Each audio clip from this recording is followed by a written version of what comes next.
Thank you, Doc Mantiba. You are clear.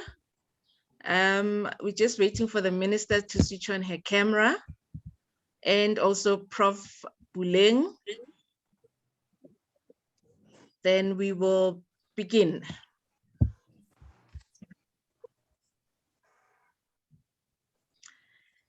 Thank you very much.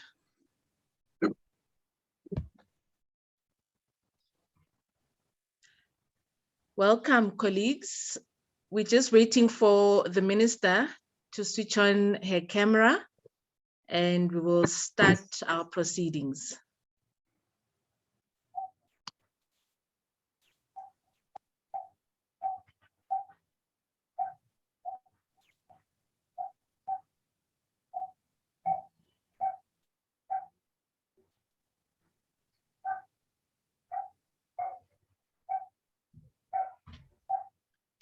I think while we wait, colleagues, I'm just going to request that if anyone wishes to make a comment, feel free to do so on the comment section, and also to the speakers.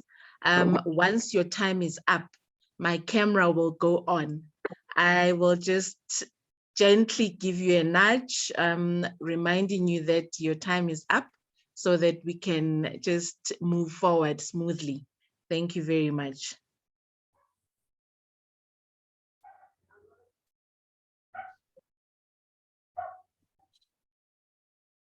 Good morning, Minister. We're just waiting for your camera to go on so that we can begin.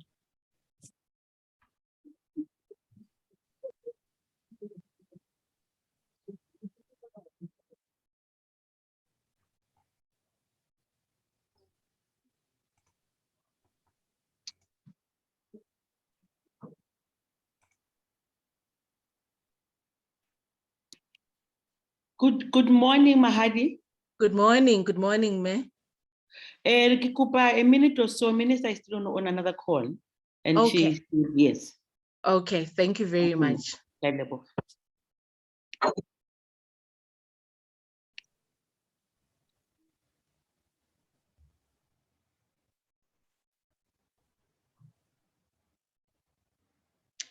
And to those who have actually just joined us, a very good morning and welcome once again to this amazing virtual dialogue.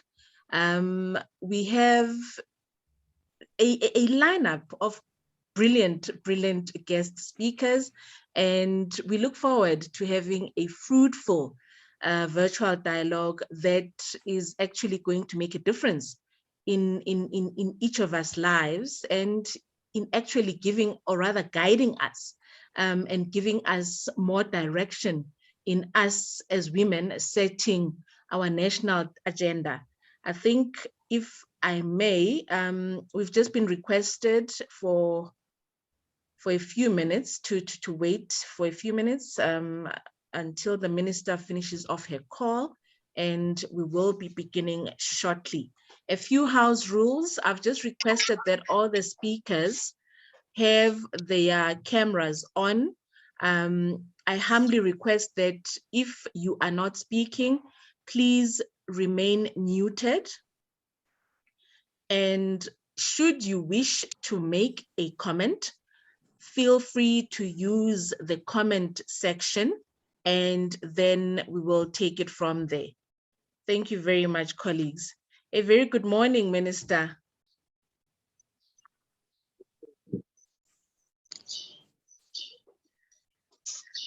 You are muted, Minister.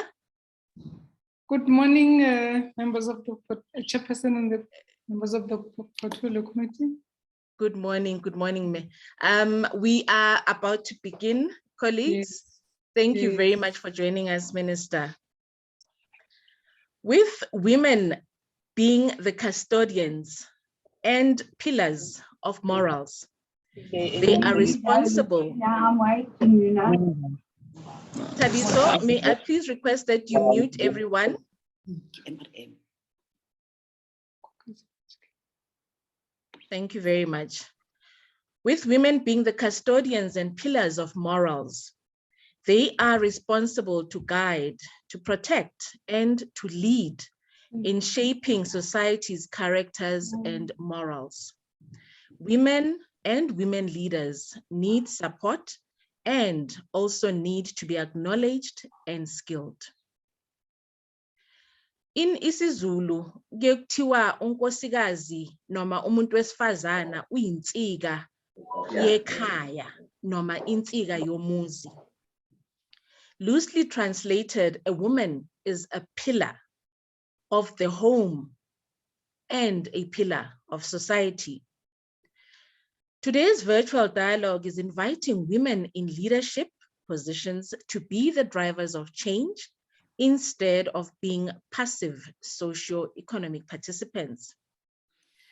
Following the commitments made by our President Cyril Ramaphosa at the Paris Forum last year, the targets set can only be achieved with women leaders driving the narrative to bring about change.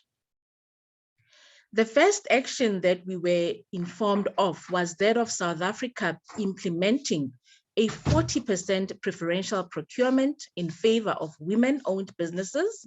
The current percentage is sitting at 12%, according to the first and second quarter of 2021.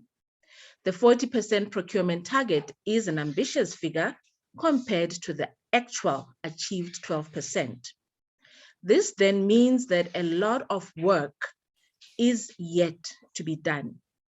It would be further interesting to know the racial breakdown of this 12%.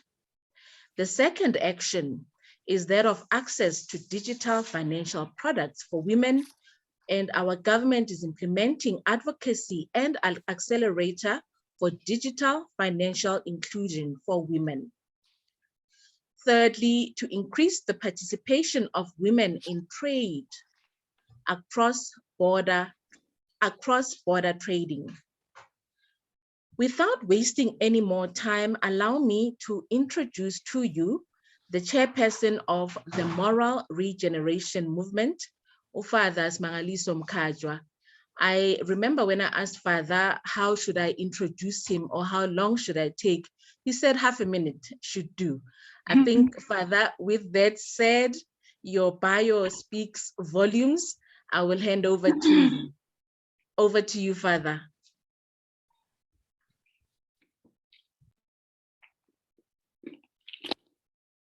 You are muted, Father. Over to you.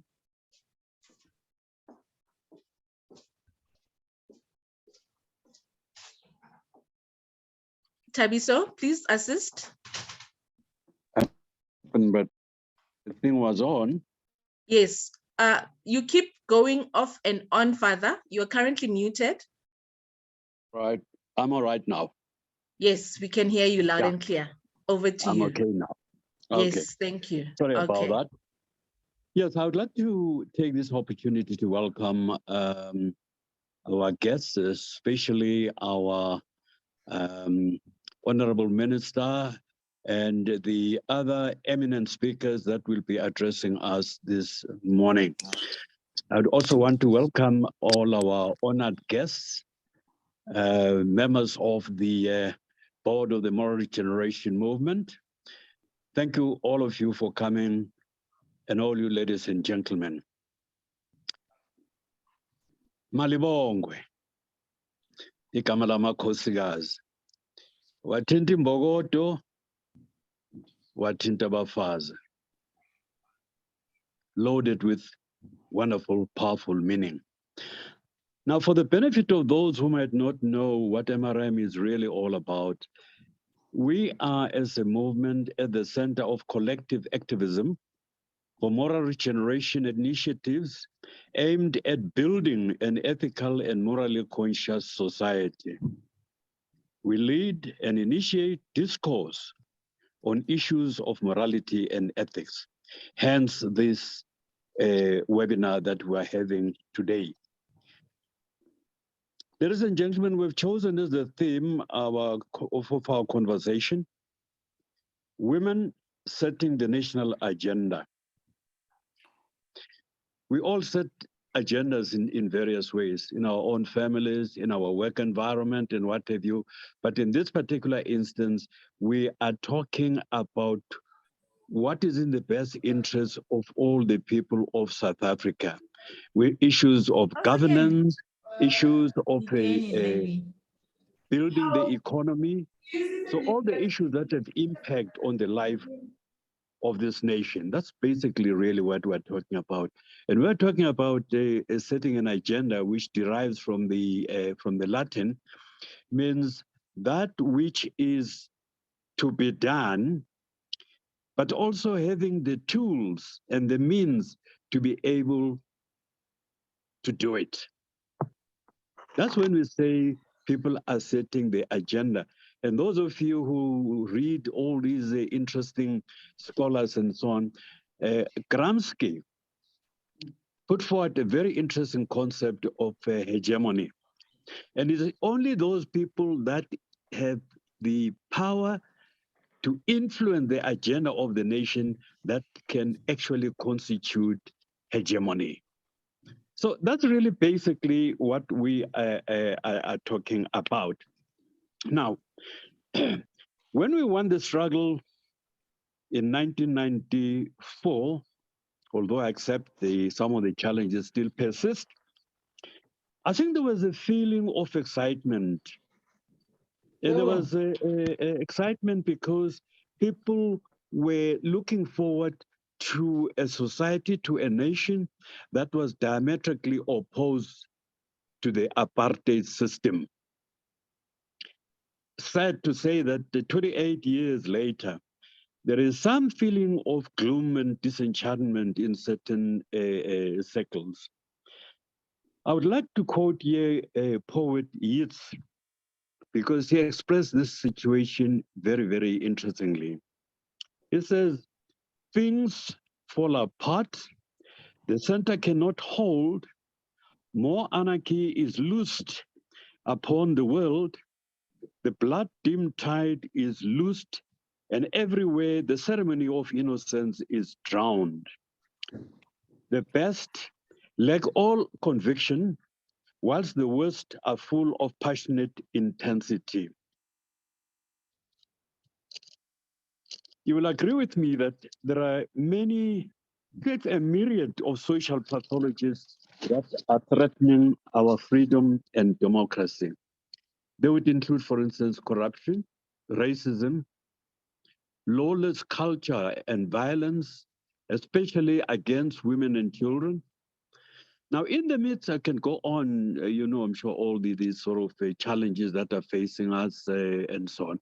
But in the midst of all this, why I'm referring to them is because Black people are the worst hit by that. They bear the brunt. And among Black people, women also continue to bear the brunt of this kind of situation. Now, the glorious National Development Plan, which was hailed as a Magna Charta for reconstruction and development of a post-apartheid nation, based on our much acclaimed constitution, have made some progress, but very little progress. The Zono Commission has exposed a political elite in all levels of government whose agenda is at variance with the common good of all, especially the poor masses. Now, the theme is therefore theme of today, on the fact that in this situation perpetuates the oppression and discriminating nation against women. Given that situation, it is therefore imperative for women to lead the struggle against oppression, patriarchy, and all other forms of oppression. The emancipation of women, we must note,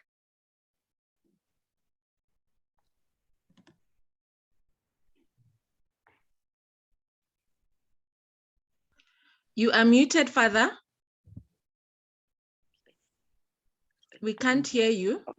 Oh, sorry, it's come back. I don't know what happened, something there. Yes, I'm back now. I was saying that the emancipation of women will become a total reality when women themselves set their own agenda for their empowerment. That is why this webinar is so important. I also want to make the remark, just in passing, that when women talk about their emancipation means also the emancipation, total emancipation of all the people in this country, men and women.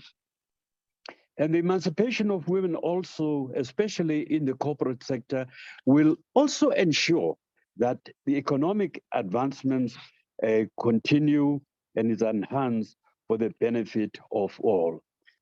I want to conclude by quoting Eduardo Galeano's position on this issue. She says, let us understand that when women say, or rather, so that was Lila Watson, she says, if you have come to help me, you are wasting your time. If you have come because your liberation is bound up with mine, then we can talk together. We're talking of solidarity. And Eduardo then says, indeed, let us appreciate their stand based on the reality that when they say they don't believe in charity, they believe in solidarity, that charity is vertical and so humiliating. It goes on from the top to the bottom. Now, solidarity, on the other hand, is horizontal. It respects the other and learns from the other. When Mark Antony was facing Brutus and his colleagues, Brutus made the following statement. I would like to leave that also for your own consideration. He said, where's that coming quotation now?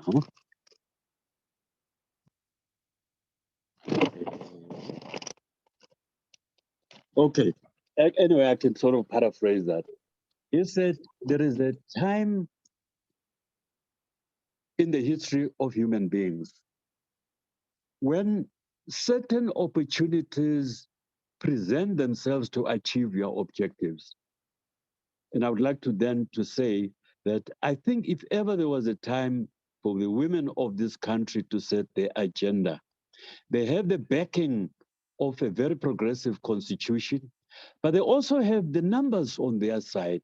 They've got brilliant people, brilliant brains, and in the economic sector, but also in the knowledge production area, they are continuing to progressively play a very, very important role indeed. So all these are some of the elements of the power that they have. All they need to do now is to translate that power into setting a new agenda. Thank you very much, ladies and gentlemen. Thank you very much, Father. If I may, Thabiso, please assist Father to actually put the camera back in sync. Thank you so much, Father. Without wasting more time, colleagues, I will then move on to our next So I will speaker. start the video. I wonder what happened. Kindly mute yourselves, colleagues, if you are unmute. I think it's better here. Yeah. Oh. Thabiso? Am I audible, colleagues? Yes, we can. Yes, you are, ma'am. Thank you. Thank you very much. Allow me to welcome our very own Minister Maide Ngwana Mashabane. Wow, her bio just speaks volumes. Minister Ngwana Mashabane was appointed as Minister in the Presidency for Women, Youth and Persons with Disabilities with effect from May 2019. The minister is a seasoned comrade of the Congress movement, a diplomat of note, and a servant of her people. She holds a number of qualifications, including a degree in pedagogy from the University of Limpopo. She further holds a master's degree in diplomatic studies from the University of Pretoria.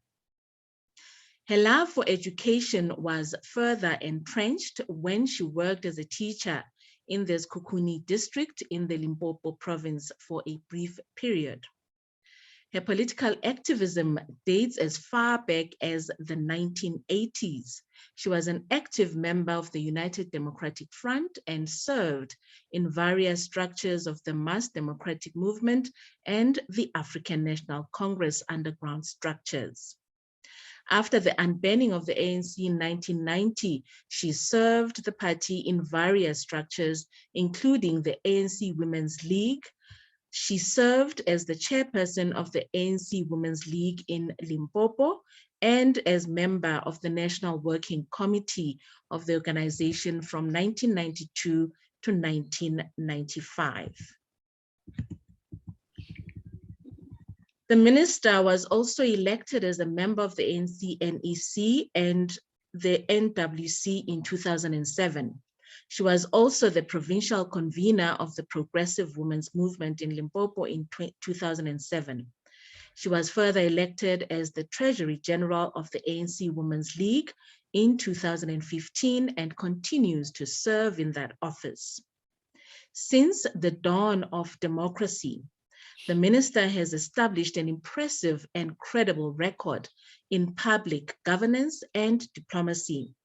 Between 1994 and 1995, the minister was a member of parliament in the National Assembly. She was subsequently deployed in diplomatic service and was appointed High Commissioner to Malaysia, serving the Philippines and Brunei from 1995 to 1999. She has also served as a High Commissioner to India, servicing Sri Lanka, Bangladesh, the Maldives, and Nepal from 1999 to 2005. During her term as the NEC for Local Government and Housing, Minister Nkwana Mashabane was named Newsmaker of the Year for 2008 by the Polokwane Chamber of Business. The department also won 7 other awards, including the department doing the most to accelerate service delivery.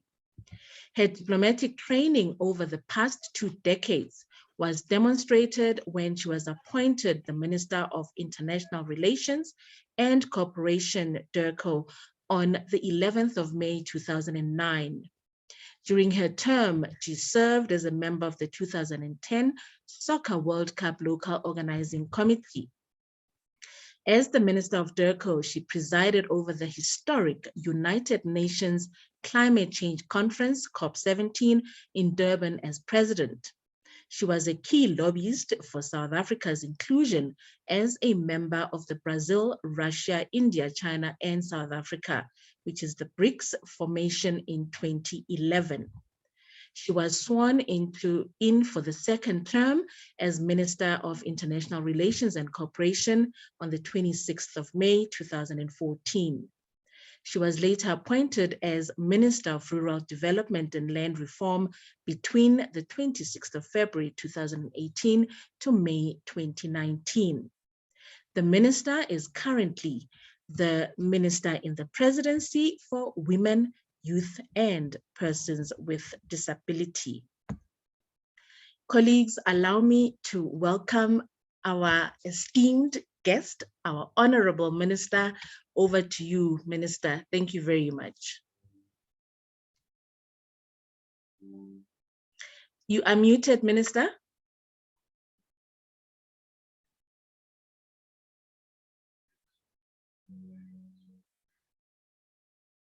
We still can't hear you. Oh, yeah. Yes. Can you hear me now? Yes. There you go. Thank you. Yes. I was just about to say thank you very much, Program Director, Mrs. Mohadi Buthelezi. I wasn't as clever as my father, Smangaliso Mkhatshwa. I say father, father, father, and he understands why. The chairperson of Moral Regeneration Movement. to Professor Puleng Sekgalo, Chairperson of Chief Albert Lutuli Research Institutes at UNISA, Dr. Ntabiseng Moleko, Senior Lecturer at the University of Stellenbosch Business School, Dr. Mantiba Palani, Director of the Civilian Secretariat at SAPS, distinguished guests, ladies and gentlemen, batswadi ba ka. Let me further heartily thank you so much for this initiative today. South Africa is burning, but South Africa is not at war. This invitation came quite timely at the month when we were celebrating women or commemorating women of South Africa with resilience. The theme goes, women's socio-economic rights and empowerment, building back better for women's resilience. Women's resilience starts very far. I don't have a lot of time, but women in the room would attest to what I'm saying. We are supposed to make more than 50%, 51 point something percent of the population of South Africa. Yes, we thought 1994 was the end of all our challenges, Father. We did not know that economic liberation was as equal as political liberation. As we celebrate this year's Women's Month, we remember the stalwarts, the veterans, those gone by, and the only few surviving the 1956 march, where 20,000 women marched to the Union Building, not for themselves, they said, not for anything, not even for their children, but for their children's children, that never again should women be carrying those ugly things called passbooks. 28 years into democracy, we must begin to define our new agenda as women, men, children, and people of South Africa, as we have strived for an inclusive, transformational society. Our agenda must ensure that we leave no one behind. So said our great-great-great-grandmother, Me Makgomo Charlotte Manya Matseke, that we need to find a way to lift as we rise. She said to us, or chided us then, that live amongst your people. If you can, take one with you. Resilience of South African women, I can say it's unparalleled. Maybe of women across the country, across the continent. Women can carry children physically. Women take care of the household, as Father had said. Our new agenda must ensure that indeed we leave no one behind. But Unzima Lomthwalo, Program Director, over 20 years, the Moral Regeneration Movement was born to carry a great mandate to reconstruct, rebuild, and develop the soul of our shattered nation, by then shattered by apartheid. We actually thought, now that we were a skunk of the world, we will be celebrated by the world and all will be well. Allah. 20 years later, and the need for moral regeneration is becoming an urgent matter. We find ourselves in a moment of crisis, as I said before. We are confronted by increasing poverty, unemployment, and unequal pay. All this, and racism, may I say, all this, they say the face of a woman in South Africa bears the feminine face of a South African woman bears poverty. If you see a barefooted Black woman out there, you must know that the family is down in the gutters. Women and children live in fear nowadays. Gender-based violence, our youth, disabled people are at the mercy of those who consume substance abuse. Mental health and teenage pregnancy is at its highest. The Minister of Police had just the other day given us the latest stats, crime stats. We are the country, or maybe the country, where we say gender-based violence and femicide. Others just say GBV. Tina, they say you never had a country where you have women killed at the rate that they're being killed. Unfortunately, not only in the street, but even at home, by the people who are supposed to love them and take care of them, or make sure that they are safe. When children go to school, the mother's phone. When they come back, they're relieved. It's day by day. This is an insult, I think, to the women who marched in 1956. But with our resilience, with men who don't have masculinity, like our father, Mkhatshwa, we shall overcome. This is not the agenda for South Africa that we women of 1956 marched for. Ladies and gentlemen, my respected leaders, you will recall that National Strategic Plan is a strategic blueprint by government in collaboration with civil society and other stakeholders in response to the stubborn pandemic of gender-based violence and femicide in our country. The process of putting in plan together followed extensive consultation by the stakeholders in the aftermath of the total shutdown and intersectional women's movement that led 27 marches across the country and in neighboring countries, and handed over 24 demands to His Excellency President Ramaphosa on the 1st August 2018.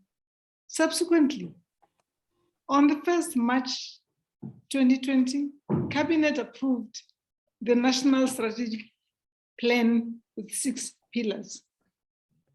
As Cabinet did that, President went further to form an IMC, which would take care of these 6 pillars. I am chairing the Interministerial Committee. The pillars are as follows. Pillar 1, accountability, coordination, and leadership. Because that's what we do for a living, where I am, for women, youth, and persons with disabilities. Pillar 2, prevention and rebuilding of social cohesion. We work on this with Minister Lindiwe Sisulu, who is the Minister of Social Development. Pillar 3, protection, safety, and justice. We work with Minister Justice Lamula. Response, care, support, and healing. This is the three of us that I have read out before. Economic empowerment, the economic cluster has to do that, has to take the lead. But nevertheless, President came back again to say, as much as we have 50% representation of women at the cabinet level, economic empowerment hasn't reached women. That's when WECONA was formed. Research and information also is an important pillar. I should have said also at the outset that we work with the Minister of Treasury. All this are words. I think we need to get our hands very dirty. Our ministers are trying in different corners because the instruction in this year's 9th of August was, let's build back better, because we have lost our people through COVID, through some sort of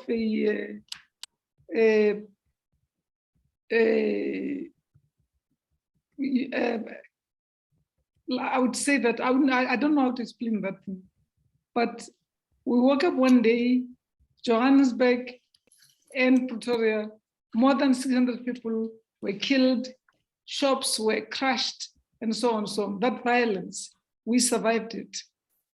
After living with GBVF, the NSPs provides strategic roadmap for multi-sectoral approach and sets out specific plans on how to work together on a journey to end the gender-based violence and femicide in our lifetime.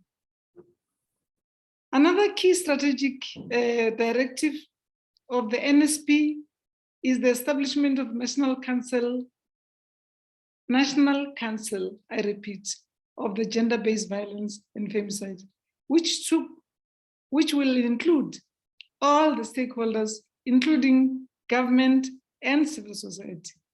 In this regard, I'm happy to inform all of us here that following a lengthy deliberations among social partners in the context of NETLEC, the draft bill on the establishment of the National Council is ready for processing in Cabinet and later in Parliament, so that we leave no one behind and we do not look the other way. What does the NGBVF Council mean? It's how we're going to be working together collectively, making a contribution really into what this moral regeneration is endeavoring to achieve. You know, in every August month where we gather with the president to commemorate 1956, he reminds us that women specifically do not kill themselves. It's men with toxic masculine that think women should die. When they have these frustrations of unemployment that's well over, they come back home, slaughter their very own loved ones. The establishment of the National Council is going to be the game changer and will allow us to institutionalize effectively and align resources for the collaboration and coordination within respective sectors and communities, ensuring to fully implement the National Strategic Plan. Program Director, Father, ladies and gentlemen, gender-based violence and femicide is a societal challenge which requires concerted efforts from all sectors of our society. Therefore, the success and impact of the NSP, of the GBF, must be rooted in the collaboration across all sectors of our society. We therefore call upon members of the society, including society, civil society, faith-based society, organizations, traditional leaders, and private sector to do their part to fight and eradicate this pandemic. Our unity must be grounded on the principles of rebuilding moral fabric of society. We must start in our families, churches, schools, workplaces, communities, and ultimately at all levels of our society. Under the leadership of President Ramaphosa, government has taken practical steps to address the second pandemic, the GBVF, including but not limited to the following. We convened the first ever presidential summit on GBVF in collaboration with civil society in 2018. We signed the GBVF declaration in 2019. We adopted the National Strategic Plan on GBF in 2020. We launched the private sector-led GBF Response Fund 1, and we need more. But I've learned from the Cubians that money and money alone cannot solve the problem. This thing of men killing women. We should all disrupt patriarchy. We should all bury patriarchy. It does not belong to any one of us, men and women. And can men, those who have already crossed to the other side, please come back, join us. Let's keep South Africa, children, women, and youth, female, safe. Earlier this year, gender-based violence amendment bills were signed to strengthen response to GBVF-related cases. Finalization of the report by NETLEC on the draft bill for the establishment of the National Council has already been spoken to. These strides are due to the collective contribution of civil society and government and other sectors, including faith-based organizations and sector. The above mentioned developments are critical as we move towards the second presidential summit on gender-based violence and femicide in November 2022. On the 9th of August this year, some people came, listened to the president, and then they wondered, why do we need the second summit when women are still dying in large numbers? We need to take stock of what worked, what did not work, and what is it that we need to amend. The summit will be convened under the theme accountability, acceleration, and amplification now, which focuses on, yes, we have documented things, but yes, can we really put our hands dirty? If my neighbor's daughter, if my neighbor's wife is screaming, it's my business. So we should all bury patriarchy that way. The summit will also seek, or primarily seeks to take stock and account for progress made, as I said earlier on. Beyond hashtag total shutdown, we have witnessed the rise of this heinous crime. Like I said, you know, South African women had to deal with COVID-19 and also this heinous crime. We all, which we can deal with collectively as we launch the gender-based violence and femicide collectively. Gender-based violence and femicide council, it's about bring about collective leadership, which will include a range of social partners. The collective seeks to facilitate coordinated responses and implementations of the NSP across the 6 pillars. The collaboration between the social partners demonstrates countries' readiness to work together in a coordinated and systematic manner to respond to gender-based violence and femicide. We have seen the power of social compacts through collaborative and partnership between government and civil society. Today, we are in the 2nd year of the implementation of National Strategic Plan on gender-based violence and femicide, and we're still going strong, and we need to keep going. Let's not leave anyone behind. We must work together for a better South Africa for all. This is what Father Mkhatshwa,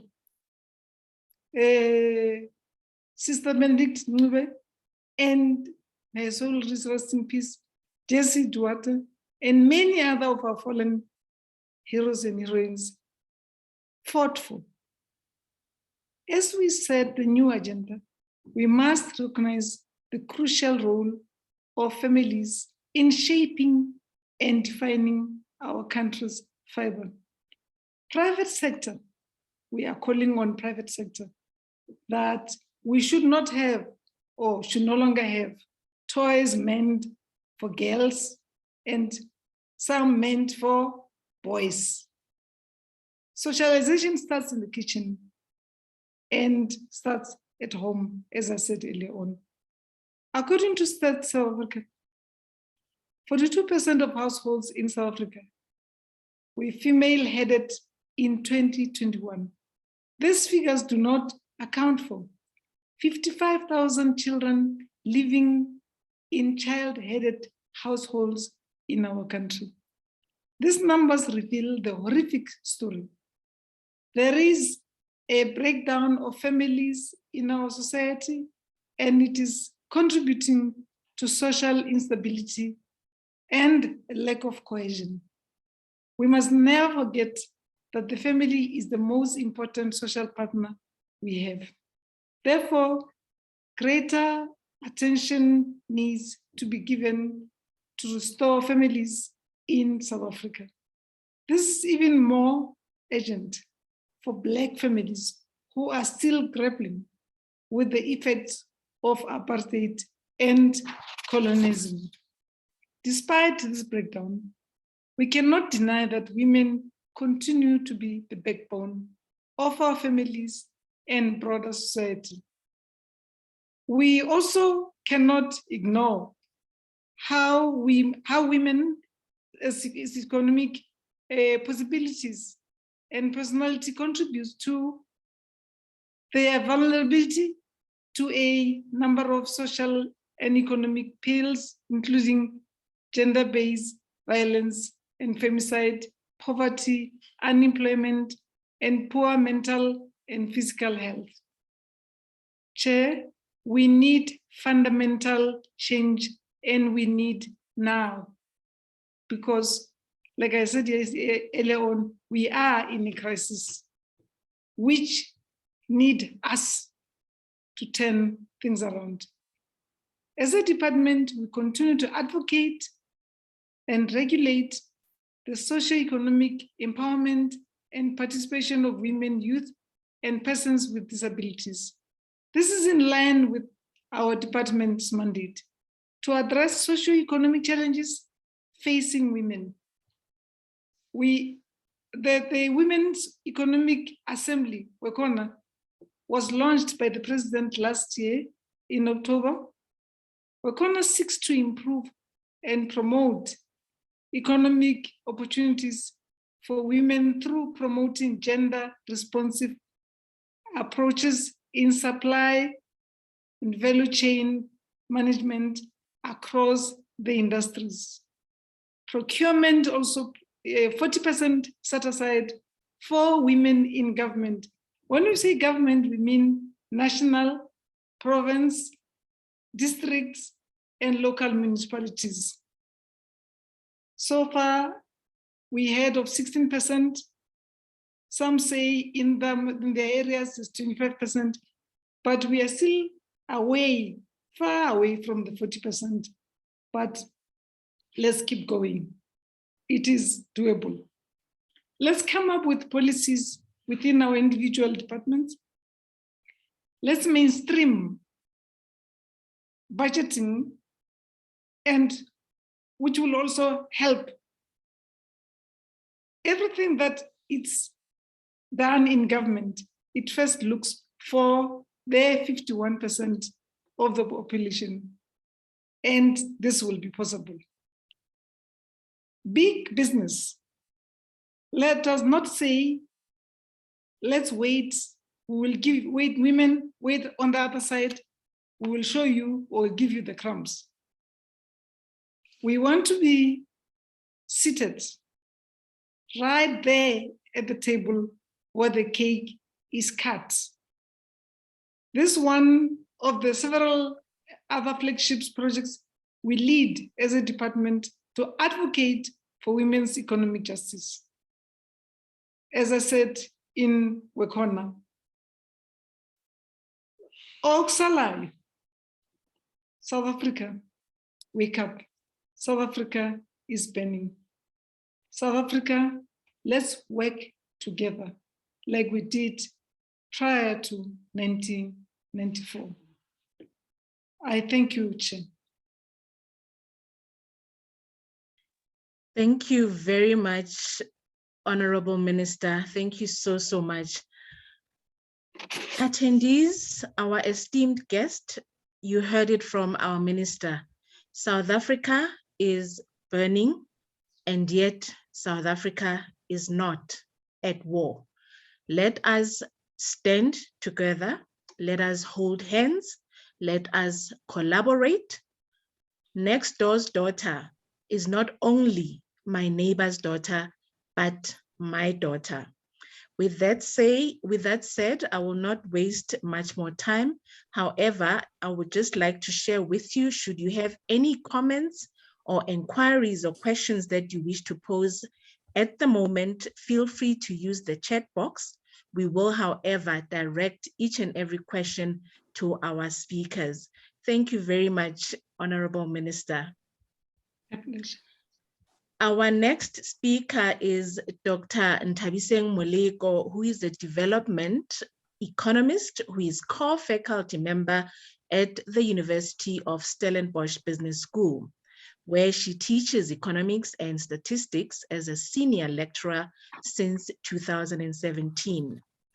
As a former CEO at the Development Agency, project manager and researcher at the Eastern Cape Socio-Economic Consultative Council, she has worked extensively in the economic development landscape.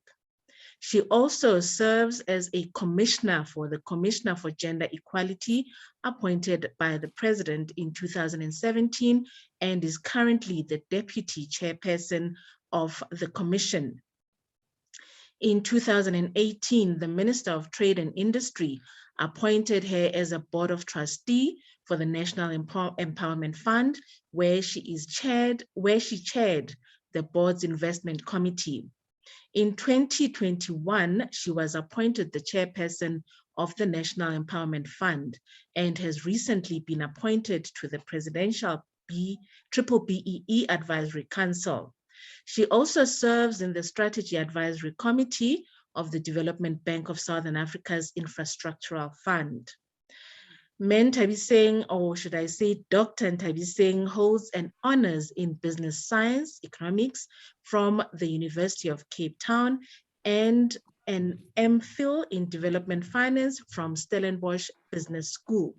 She completed her PhD in development finance at USB and is the first South African woman to be conferred a doctorate in this discipline.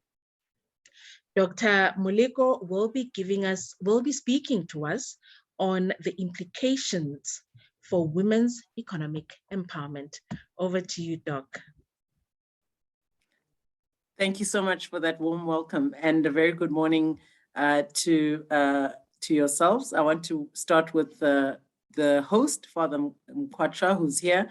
A very good morning to you and your team. I want to acknowledge our Minister Ngwane Mashabane. Very good morning, and thank you for that wonderful keynote address that you have given. I want to also thank Mahadi, who has welcomed me to this discussion and allowed for me to talk about women setting the scene. I'm hoping, Mahadi, that your IT person will allow me to share my screen. Oh, yes, I can. And I want to just share a presentation. Before I start, I just really want to thank everyone who's here and everyone who's listening to our discussion today. It really is a time for conviction in this country. I think the ministers opened and made very clear remarks on the state of affairs, particularly pertaining to gender-based violence. And I don't want to go through the statistics that she has reported and the incidence of the level of crises we are in.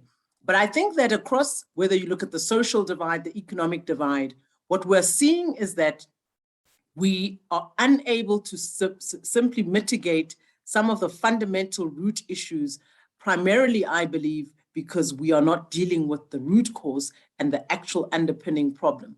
We are simply reacting in most instances to the incidence of violence, crime, and even the socioeconomic situation in this country. And I think our reality and really where the action is, if I was a woman setting the national agenda and setting issues around the economy straight, I would put in place some of the imperatives that I'm going to suggest today. So I welcome and thank everyone for having me. And I'm wondering if you can see my screen. I wrote a paper called New Wine into New Wine Skin. And this paper is really an alternative strategy for the reconstruction of South Africa's economy. And it's very important for me to emphasize that there is a gender lens in this economic strategy, but not only a gender lens, it's also about how should we really set the scene and the agenda of the economy so that we see different outcomes, as I've been asked to talk about the economic empowerment issues, particularly for the country. We all know the problems in the continent. We all know what's happening pertaining to underdevelopment. We can all cite the poverty levels. We can all cite unemployment levels. But the real question that I want us to consider and ponder on today is, what are the necessary conditions to transforming these very outcomes? We know the diagnostic assessment. In South Africa, every law that we need in place has been established. The Broad Black-Based Economic Empowerment Act, which is supposed to ensure redress and equal representation. The Employment Equity Act, which is supposed to have and advance equal opportunities and discriminate and eliminate discriminatory hiring practices. We also know that the International Labour Organization Convention, which has been ratified 22 years ago in South Africa, concerning equal remuneration for men and women workers for equal work of value. The other ILO number 100, which we ratified, which deals with equal opportunity, equal treatment, particularly in vocational training. And the CEDAW, which deals with Convention on Elimination of all form of discrimination against women, has also been ratified. And this recommendation states that as South Africa, we must adopt and address all aspects of our obligations under that convention to fulfill and promote women's rights and non-discrimination and to the enjoyment of equality with men. And lastly, In 2000, the Beijing Declaration and Platform for Action and Promotion of Equality was ratified by South Africa. There is no need for new laws. We have significant legislation, we have significant legislative framework. But what we're seeing on the side of implementation of some of these policies and the state of the economy, we're seeing a dire state of affairs. What we find is that 30 million South Africans lie below the poverty line. This is where more than 50% of our population are living below the poverty aggregate that is acceptable according to world standards, leading to more than 17 million of our people living on social grants. This is the cycle that it starts with at the 30 million. It goes to the social grants issue. Then we see that the asset wealth in this country is disaggregated by 90% of our asset wealth is owned by 10% of the population. If you break that down, you'll find that it is gender discriminative and also racial. So you'll find that large majority of the wealth is usually owned by whites, and not only white, but the white male population in comparison to the Black male, and even worse off is the Black female. We have found that there is also gender wage gap with 30% disparities, between 23 and 30%, depending on the sector and the level of education. But across the board, on average, we find that women are earning less than men for the same level of work, despite the laws and the ratification of the laws of the ILO conventions that we ourselves have ratified as a country. More than 42% of our working age population is unemployed. It ranges between gender, races, provinces, and we're seeing that a significant portion of our adults don't have access to formal bank accounts, and this is gender disaggregated. If you see that the large concentration of rural women continue to have inability to access these type of resources, and we find that the urban and the more affluent a person is, they have access to banking account services. This is important when you talk to access to resources, access to credit, and also the issue of financial inclusion. More concerning, which leads us to the cycle of poverty, is that more than half of our learners, or almost half of our learners, do not complete secondary school. We see only 50% of our learners who entered from what we call grade R completing secondary school, and that means the other half simply don't make it and they drop out on the way.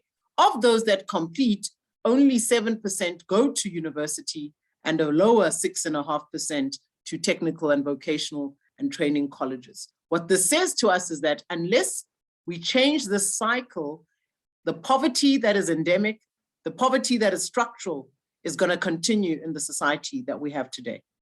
This is what we need to break. As a result, inequality is quite pervasive.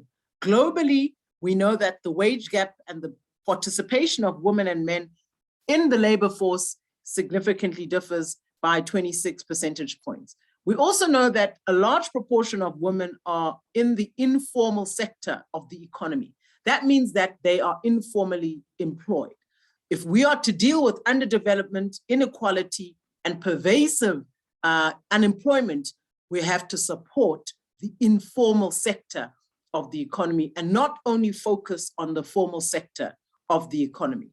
There is a global gender gap. South Africa's average is higher at 24%, and we need to reduce this and make sure that equal work for equal pay or equal pay for equal work applies.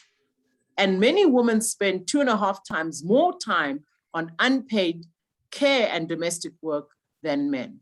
So these gender inequalities persist in the economy. And if we want to quell the gender inequality from an economic perspective, we definitely have to emphasize and put in place policies and practices that deal with these underdevelopment. I won't focus too much on here. What I just wanted to show is that from an economic performance perspective, our economy, this is the level of GDP growth for over the last 25 years. We have not performed to the level that we need to. What we have seen since 1994 on average is a growth that ranges under 4%. This is the 4% level. What we have seen between 2004 and 2008 was the best growth, peaking at 5.6% for the country. Was this adequate to deal with our underdevelopment, unemployment, and poverty? It lessened during this time. What you saw was an unemployment level at around 22%. And I'm going to show you the gender disaggregated data for unemployment in South Africa. But what we see is that even at the best of times, we are at the worst of times, because unemployment was at 22% in this period here, where we had the best growth levels and the lowest inflation levels, which were under 2%. And we see here that the inflation targeting policy that has been put in place by the Reserve Bank has been able to retain, during this period under review, an inflation target that is under 6% as purported by the Reserve Bank. However, since the Russia-Ukraine geopolitical issues have risen, unemployment is now sitting at 7.8%. And we see that the interest rates are ticked up by up to 50 basis points at a go by the Reserve Bank to try and deal with the issue of inflation targeting. Youth unemployment is at crisis levels, with youth unemployment hitting 60% for those who are not in education or training. We're also seeing that the general unemployment rate is sitting at over 30%. And this is really a crisis for most emerging market economies. If you recall the Arab Spring rising, unemployment in Egypt was around 12, 13%. South Africa's unemployment is sitting at 31% with the narrow definition. If you look at the expanded definition, the numbers yesterday just came out, and this is slightly lower than 46.2, but it hasn't moved by more than that percentage point downwards. We're still seeing unacceptably high levels of unemployment. We are still seeing unacceptably high levels of youth unemployment. We're still seeing unacceptably high levels of poverty of more than half of the population, as I showed you earlier, with more than 30 million living below the poverty line. Is the GDP that we are having and the growth having adequate to deal with the underdevelopment woes? And I would argue that we are not seeing adequate intervention with growth. What is happening with unemployment if you look at it from a gender perspective, and particularly because today we're looking at women setting the scene for the national agenda. If you look at the blue, this is the unemployment which we call the narrow definition as statisticians. We always argue that when I teach stats, I always say to students, make sure that you know the definitions. Because when they talk about unemployment in the media and they announce it, usually they're announcing this blue one here. If you can see the blue one, every time, since the time the labor force survey was started, the blue one is the narrow. The narrow is saying those who have looked for work in the last 7 days and have not found work are counted as unemployed, amongst the other requirements. The expanded definition, which you can see here on the right in every year, same period, is significantly higher. And you can see there that there's almost up to 5% gap, if not 6%. And you can see in some of the out years, it's widening in terms of the gap between the narrow and the expanded. What is that saying to you? It's saying to you that there are more than 3 million discouraged work seekers. These people here in the almost the yellow bars are those who have simply stopped looking for work, that are also included in the narrow. So here they are still looking for work. Here, the ones who have simply stopped looking for work are no longer included. And this is what's called the expanded definition. And you find that it's usually at least now widening between narrow and broad, but also frighteningly, you're seeing in the millions South Africans who have simply what we call discouraged work seekers. I've gender disaggregated this data and also looked at the age profile. This is the youth unemployment.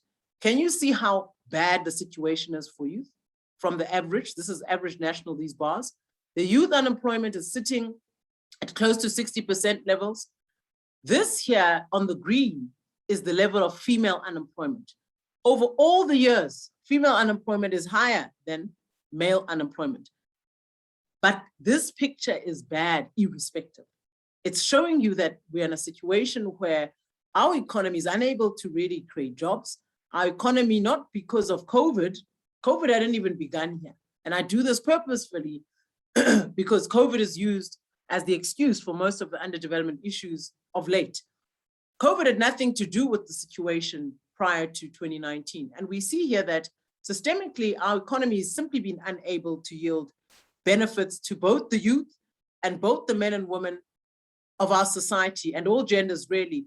And we see here that that broad unemployment rate is increasingly widening at quite disturbing levels. So we've got to deal with what we call discouraged work seekers. Our growth has not been adequate. So we see here that growth, despite the different times and despite the different periods of growth from GEAR, which was the growth in employment and redistribution at the time of former President Nelson Mandela. Then we saw former President Thabo Mbeki with accelerated growth and initiative for South Africa. The average growth was 3.2% in that first period of our democracy. The average period when we implemented as GISA was around 3.5%. So it was the best performing, better than this period. Our targets are in the Navy, always just over 5% growth. We're unable to meet those targets. When we look at the period of the new growth path, when we just look at growth, we see the average growth was 2.8%. This is during the time of former President Jacob Zuma. And he targeted in the National Development Plan 5.4%. And we see in that period of the National Development Plans from 2013 onwards, an average growth rate of around 1.2%. So this kind of gives a picture of are the policies that we're having since 1994 effective in dealing with growth?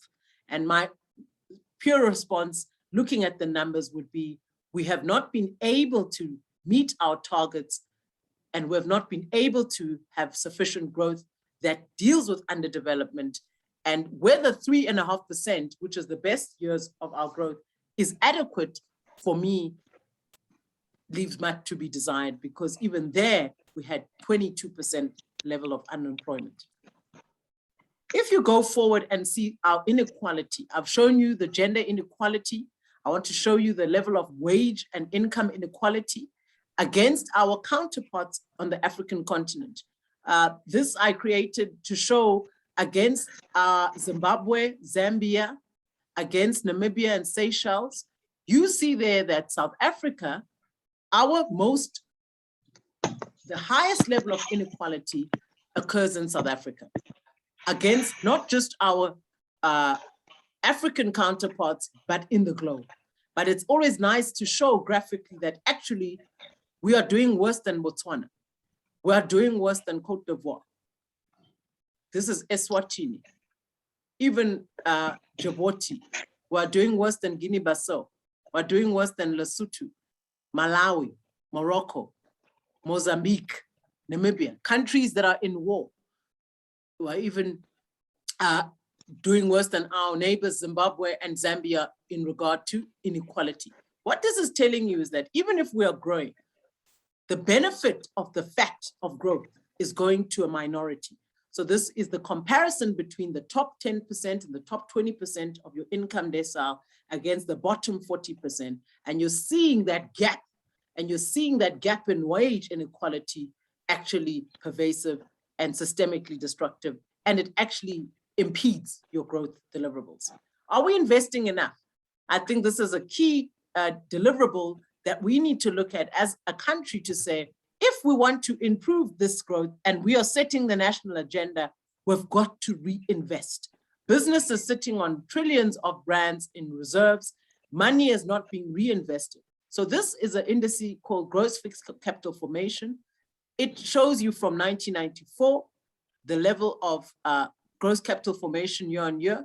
And you're seeing there that over the last decade, really since 2008, the level has really plunged downwards and has been unable year on year to be over the level of 5%. We are seeing both the private sector, government investing in our gross capital fixed formation. And this simply speaks to investment into infrastructure, into equipment, into machinery, hard investment into buildings and property. And this is what causes and drives growth up. So South Africa has to push this up, and there's various ways you can do this. COVID came, we saw massive shocks in the economy. You all know what happened. We were sitting at home.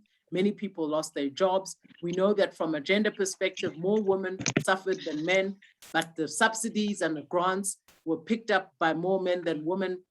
So that gender inequality that is structural and pervasive continues. But on the whole, the economy really suffered hard. We saw a contraction of 7.2% annually as a result during this period. But we see all these wage earnings dropping, agricultural exports were reduced. There's massive shortage in terms of demand for commodities because there was no movement in stock because of supply chain constraints. And we also saw a contraction because of most sectors of lockdown were contracted. So we lost billions of revenue, around 300 billion. We also saw decline in output and massive job losses, which we didn't recover necessarily sufficiently from. Remember, the backdrop of that slide I showed you that we significantly had massive issues. So what must we do? Don't forget that there are interventions that can be put in place to deal with the underdevelopment. What must we do to drive up underdevelopment? I believe that in the new wine skin alternative economic strategy for South Africa's reconstruction, we have to put in place measures that we can map the impact over the next decade. So all the measures that I'm going to tell you about, econometrically, we have shown using our model what impact they'll have on GDP, what impact they'll have on household consumption, what impact they'll have on investment. Should we remain as we are, or should we put in place what we call alternative policy reforms? And if we have a mild situation with business as usual with COVID. So these are all the scenarios that we projected. And of course, the best scenario is if we implement the alternatives on our growth, on our household consumption, and on our investment. I'm going to share the slide on the 7th as I go toward my closing. We have to industrialize. Young women need to get into mining, into manufacturing, into construction. We have to begin to make the food that we are eating. We have to make sure that the factories are revived. We have to make sure that the policy instruments and our institutions begin to align to the key target of industrialization. Number 2, we have to adopt labor absorbing strategies. If we don't absorb the labor absorbing strategies, and I'm going to stop sharing the slide and share the content, we have to ensure that we start to implement the labor absorbing strategies. Why is this important? Is because we are sitting with a structural problem in the labor market. Our labor market doesn't seem able to produce the skills and absorb the skills that our supply from the schooling system is producing. Therefore, you have to decisively intervene, and you cannot continue to sit laissez-faire and hope this will change 25, 26, 27 years post-democracy. So we've got to prioritize sectors that support this state procurement and support the absorption of labor. We have to boost food production and rural development. Why is this important? Well, we all eat. The best way and the most fundamental way that we can deal with both the informal and formal economy and value chains is to boost our food production and make some of the foodstuffs, particularly in our rural areas. We have to go back to rural development and make it an underpinning economic strategy and development thrust so that we can start to see the pervasive underdevelopment, inequality, and levels of youth unemployment that are pervasive in the Western Cape, in the Eastern Cape, Limpopo, KwaZulu-Natal, Northern Cape, particularly in the areas where you have high level of rural population, you get those youth active in the population. We have to also mobilize the private sector and domestic resources.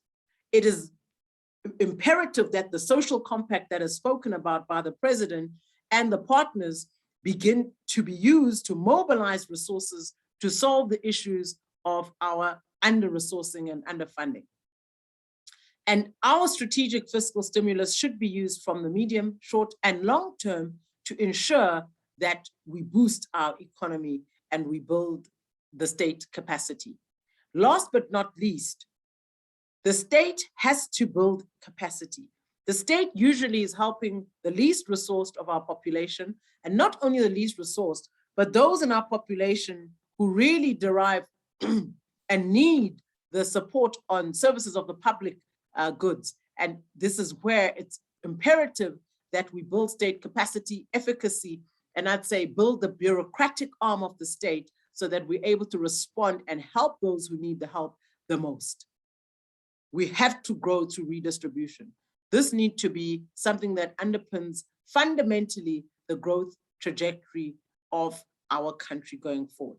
So my belief as I close is that if we are to really see changes in our economy and changes in the outcomes of our economy, our programs that are characterized by sometimes poor management and poor administration in terms of women's support, in terms of programs that seek to finance women-owned businesses and so forth, these have to be effectively coordinated from a centralized perspective, monitored, and coherent support services provided to women-owned SMMEs, but also new entrants and the different type and scale of businesses that we have in the value chain of businesses.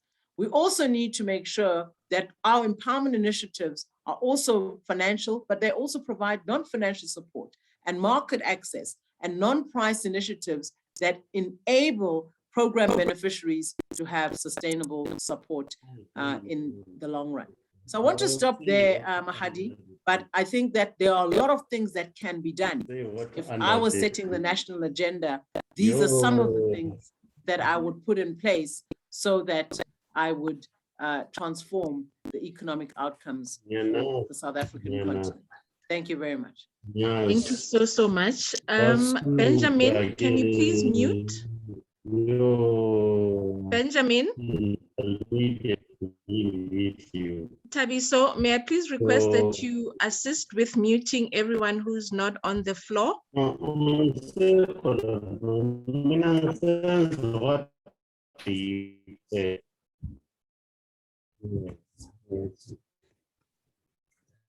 Thank you very much. Shoo, Doc Ntabiseng, you've painted an interesting picture for us. Thank you very much. We have a lot of work ahead of us. Yeah, you know, for me, one could basically ask, where do we begin? Where do we, as a country, collectively, where would you recommend we start? Where do we begin? I see our Honorable Minister has her hand raised. I don't know if you'd like to say something, Honorable Minister. Sure, safe to say that whatever proposal that's going to come out of this meeting, I raise my hand to support. Where do we begin?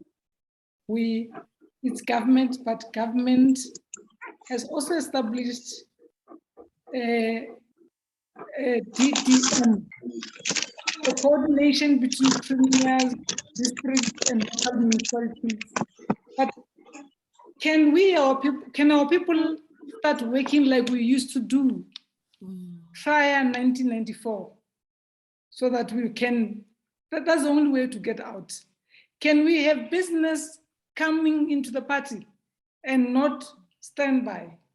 Lastly, Chair, I am being summoned that I must attend the portfolio committee now. Thank you. Thank you.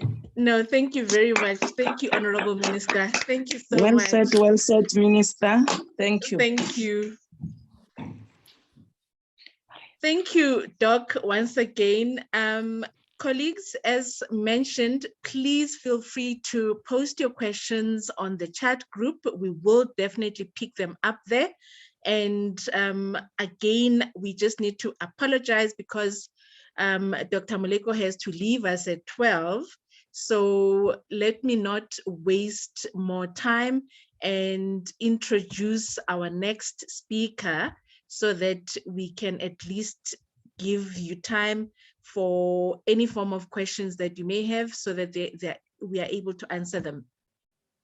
I think up next we have Dr. Mantiba Palani Masilela, who is currently a director in the Civilian Secretariat for Police Services, responsible for public-private partnerships. She's a graduate of the University of Limpopo, who was a lecturer before joining the public service. Areas of focus are that of women and development, women entrepreneurship, and crime prevention, partnerships, and community development. And of course, as you saw, as per the program, Dr. Mantiba is with the South African Police Services. She will be talking to us about SAPS strategies and efforts to fight gender-based violence and femicide. Over to you, Doc.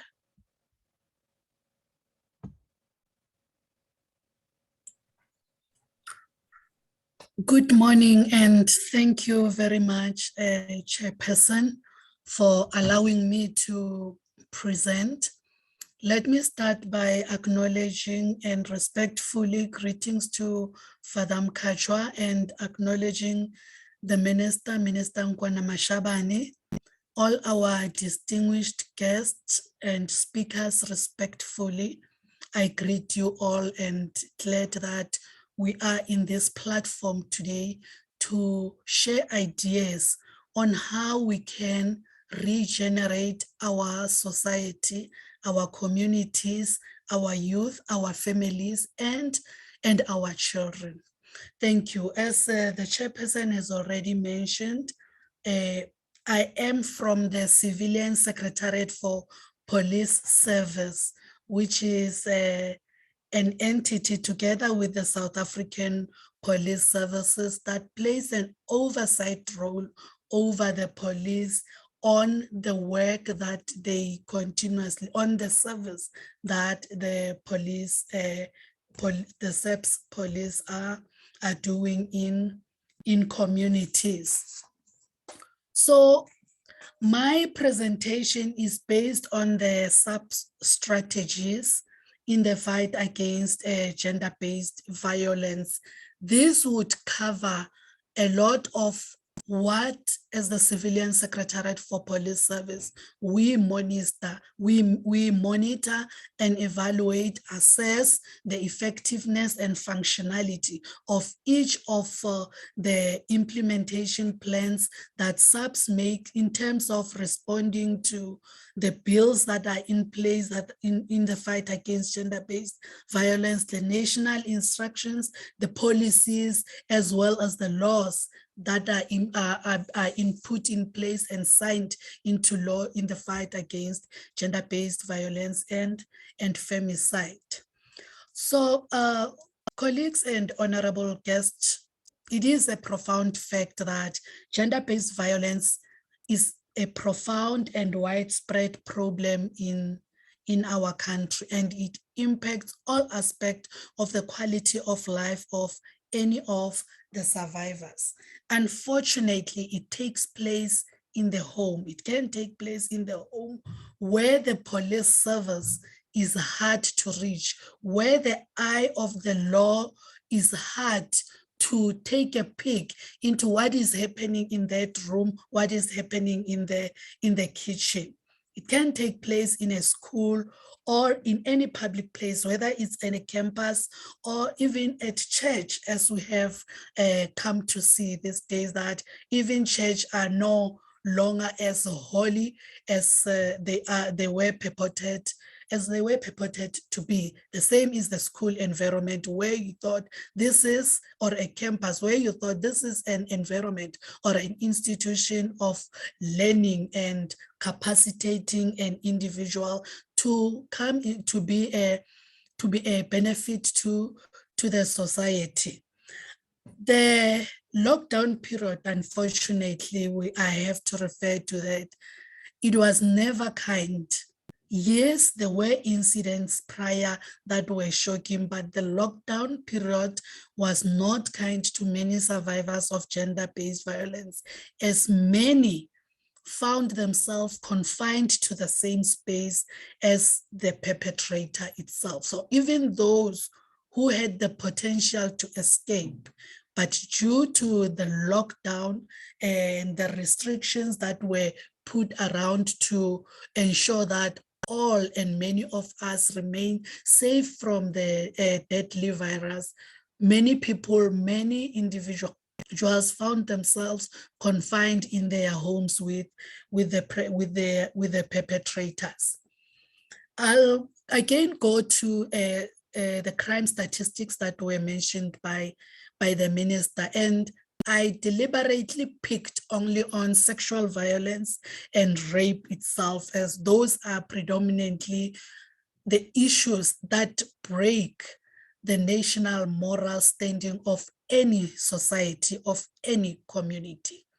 As the minister announced last week when he was presenting the statistics, the first quarter statistics, is that although there are decreases in the total sexual offenses such as rape, sexual assault, attempted sexual assault offenses, and contact sexual offense, there was only a drop of 800 cases of sexual offenses that are far more often perpetrated on women. Only 800, and we are only talking about the first quarter in the 2022-2023 year only. Other previous years and also the coming years, we can ask that. When it comes to rape also, about 9,516 rape cases that were opened with the South African Police Services between April and June 2022. It was only almost 500 less rape cases reported compared to the same period last year. These are only those that are reported. We must also acknowledge that there are those that are not reported due to the various reasons that are known to the families, to the survivor and the victim, or even the perpetrator himself. But then while rape cases have declined in all provinces, Northwest and the Northern Cape remained the provinces that have seen a vast increase in terms of rape cases in the first quarter. So when we bring it closer to home, about 3,780 took place in the homes. And this is where it is an environment that is considered to be the haven of safety for any person who runs into their home to go and hide. Everybody who runs from the streets, who is attacked, everybody thinks about running towards their home. But you get home now, there is a stuck, unfortunate number of the cases that are reported to have taken place within the home environment. Then about 1,546 of those took place in the public spaces, anywhere where in between women, children find themselves in contact with the perpetrators as they go on about in their daily lives. So when we look at the statistics and there are other statistics that I will not delve into on murder as well as assault GBH. But then I need to just summarily indicate that with all the statistics that were presented last week and looking at the thorny issue of gender-based violence, the summary itself indicated the level of moral decay in our society. The stats again indicated to me that there's a need for collective activism against the escalating moral decay and antisocial behavior in our communities. The statistics themselves alone should not be taken as pointing of fingers at each other, that one didn't do this, that one didn't do this, but rather as a community, as a society, as individuals, as public servants, as ministers, as priests, as community workers, we need to look at this as a wake-up call to look at the state of lawlessness in our society, review our community police relations, the role of traditional leaders in the implementation of the traditional policing. Again, we also need to look at the role of traditional healers in the fight against crime, and the Moral Regeneration Movement is best placed to lead the moral revival in that space. Of note, again, we should consider that the president himself also highlighted that the eradication of violent crimes, including gender-based violence and femicide, are a priority. They remain a priority for the 2019 to 2024 MTSF cycle. Therefore, in an effort as a police service, as the Civilian Secretariat Police, in an effort to effectively respond to the scourge of gender-based violence in the country, a number of legislative and policy mechanisms have been put in place. Among others, we have the Domestic Violence Act, the Criminal Law, Sexual Offences and Related Matters Amendment Act. We have the Prevention and Combating of Trafficking of Persons, among others. Those are summarily some of the laws that are put in place in the fight against gender-based violence. So the Civilian Secretariat for Police also, in addition to the laws that have been put in place, that have been signed for implementation, also responds to the National Strategic Plan on Gender-Based Violence and Femicide. And in that space, the Secretariat itself has developed a policy on barriers for reporting sexual offenses that was developed in 2018. This policy, it responds to the challenges that are facing survivors when they are reporting gender-based violence and sexual offenses at police station. So out of that policy, a colloquium on gender-based violence and femicide was held again in 2018, led by the Ministry of Police Services. And out of that colloquium, there was a big recommendation that came out, which was the development of a plan of action, that is the ministerial 6-point plan. The ministerial 6-point plan, the overall outlook and objective is to assist the police in attending to the survivors of gender-based violence and femicide when they report such cases at police station. It is detailed on how each police officer, when the victim or survivor comes into the client service center, must be attended to, must be assisted, and must be shown empathy as somebody who has endured gender-based violence and a violence against their humanity. In terms of other legislative framework that we have seen that have been developed within the public service and the public sector, and especially focusing on the police service itself, there is also the Protection from Harassment Act that has been developed within, and it has been signed into law. But then what is of interest is that the Civilian Secretariat Police Service has an oversight role that it plays over the South African police services. So in that oversight role, we ensure that we assess, we evaluate, and we monitor how the South African police services in their daily work ensure that there is implementation of laws, of policies, as well as national instructions in the fight against gender-based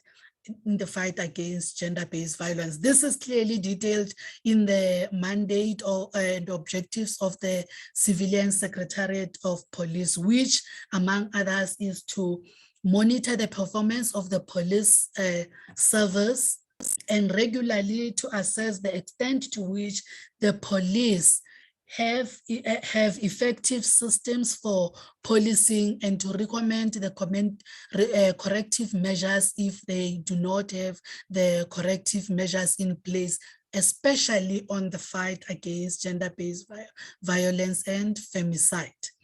Again, the function of the CSPS in that space is to implement a partnership strategy through which role players, in this case, all community structures, formal and informal, all role players and stakeholders, to strengthen the service delivery by the police service to ensure the safety and security of communities.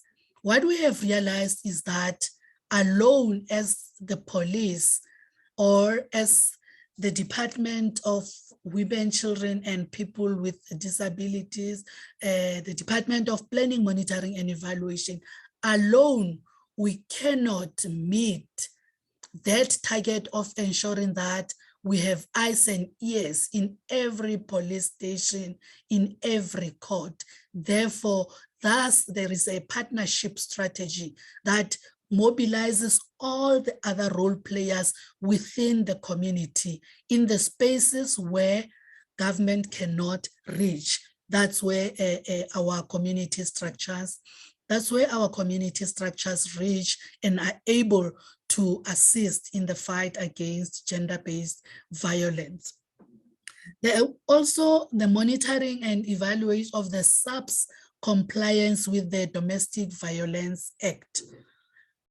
This is significant, especially for those who are monitoring and evaluating SAPS service towards victims of gender-based violence and femicide in police station. The actual meeting is part of the compliance on domestic violence. Therefore, the Secretariat for Police ensures that there is the monitoring, that there is compliance with SAPS in terms of following the ministerial 6-point plan and in terms of following the ethics of the public service, of providing the service for which they took oath. And again, in one of the functions of the Secretariat for Police Services, that out of the monitoring and evaluation, recommendations are made to the police service on the disciplinary procedures that should be taken in cases where, excuse me, there is non-compliance in terms of the implementation of domestic violence. And as well, the minister is provided with regular reports with regard to the implementation and compliance with policy directives that have been issued. So the act in itself, the Civilian Secretariat for Police, it allows the Secretariat for Police as one of the entities in the ministry to contribute to the fight against gender-based violence and femicide. So in addition to what its functions and the mandate are in the fight against gender-based violence, the monitoring of and the non-compliance complaints against sub-members. This is at the person-to-person level, not overall level. And again, the reporting to Parliament on SAPS non-compliance, as well as the implementation of the Domestic Violence Act. So over and above all this monitoring and evaluation, that is done at police station and overall in interaction with community structures. There are also oversight visits to police stations that are being conducted.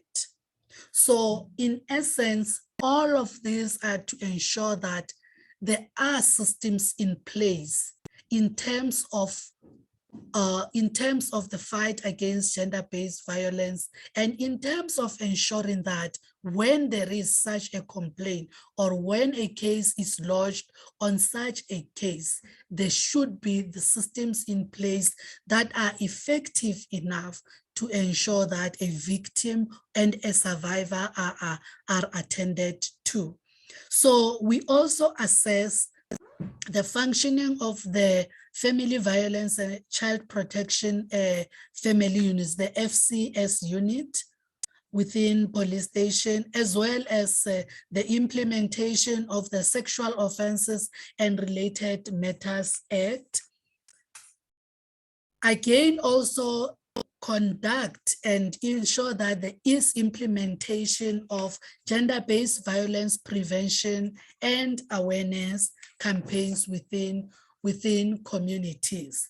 So when it comes to the actual compliance with the DVA, this is done to ensure that there is focus, especially on the regulatory compliance, on record keeping, on the availability and functioning of the victim-friendly rooms, the service offered to complaints, as well as the management of non-compliance of complaints at police station. As I've already alluded to earlier, that the oversight herein is to ensure that the systems are in place. Therefore, there should not be any need, or there should not be any of those barriers that were highlighted in the policy that victims and survivors face as a challenge in reporting gender-based violence. So overall, again, now I'll be focusing on the monitoring of SAP's implementation and compliance with the Domestic Violence Act.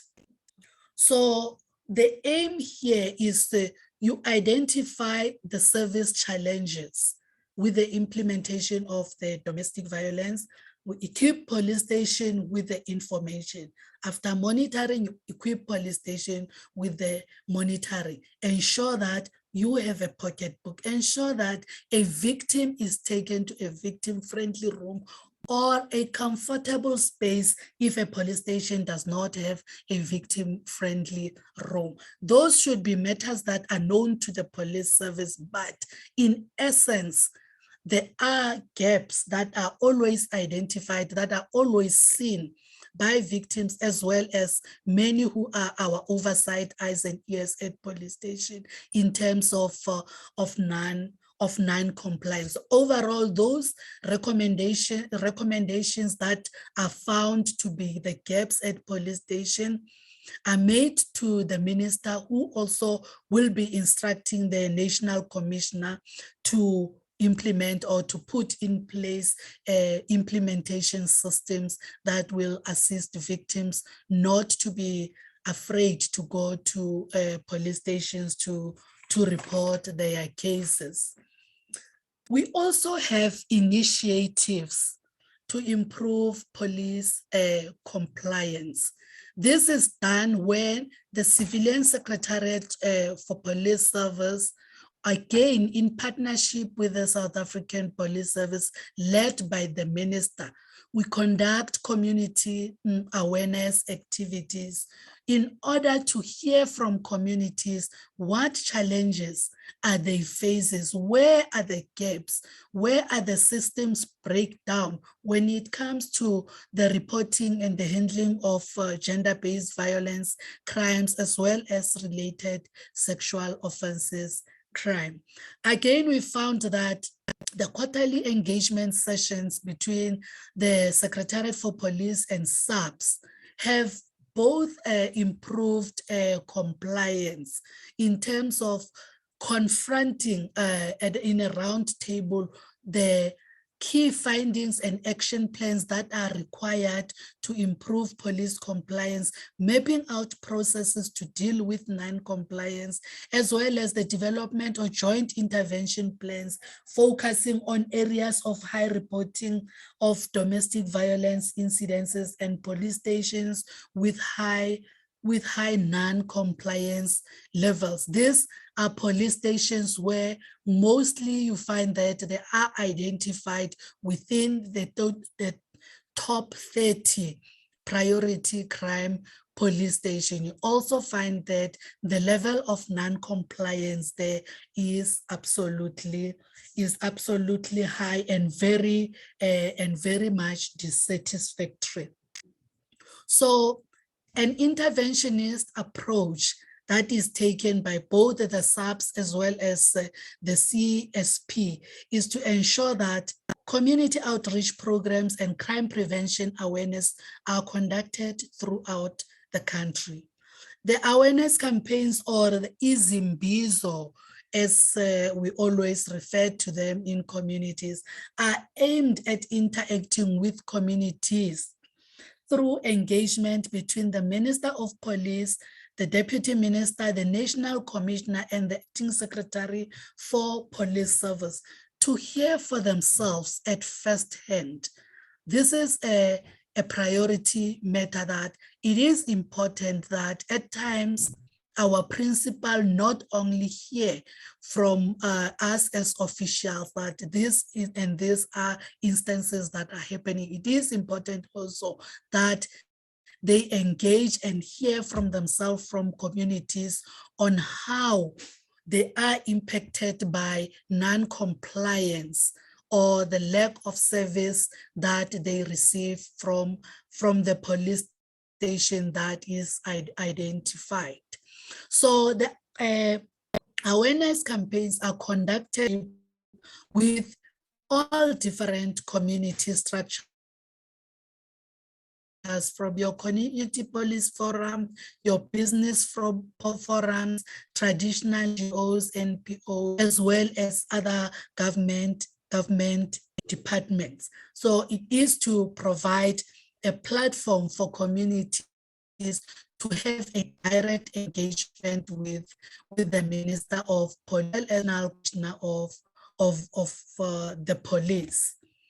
In addition to community outreach, we also have specific promotion of the prevention of gender-based violence and femicide in schools and campuses. We have realized, and we have also come to find out, that schools and campuses have become unsafe, and they have become a growing potential perpetrators of gender-based violence, and for many perpetrators of gender-based violence and femicide. Therefore, the programs that are developed through the support to the Schools Act is to ensure that we empower learners and students to be themselves ambassadors of gender-based violence, against gender-based violence and femicide. So in addition to the community outreach, we have also realized that at times there is a lack of coordination on the implementation of policies, particularly relating to crime and violence prevention in general. So the Secretariat for Police developed the Integrated Crime and Violence Prevention Strategy, which also gives effect to the 2016 White Paper on Safety and Security. The strategy itself provides a coordinated and integrated plan to prevent crime and violence in South Africa, and it acknowledges the need for complementary interventions to address vast of crime, such as your socio-economic factors, including poverty, inequality, unemployment, the lack of social welfare, health, and education. I think Thabise Moleko presented a picture, the statistical presentation of the economic outlook there in our society, shows the level of inequality, the level of unemployment. So these are some of the building blocks that bring out a sense of despair in many people, and to an extent contribute. And I say contribute deliberately to not say it's the actors towards gender-based violence and femicide. So it is currently being rolled out for public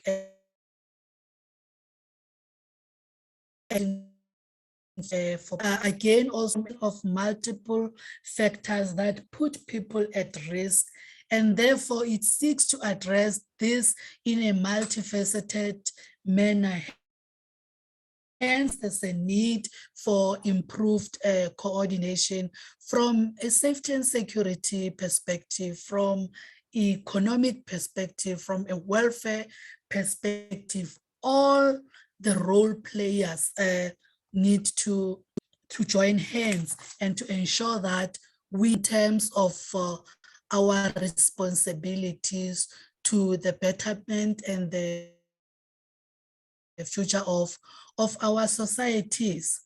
In conclusion, Chairperson, when I see your picture there, I know my time is up, but just in conclusion, in 2 minutes there, I'd like to summarily put it out that the outcry in our communities where women, children, and vulnerable people are attacked and abused physically, emotionally, and financially, it cannot be silenced at all. So the best way we can do is to take society forward.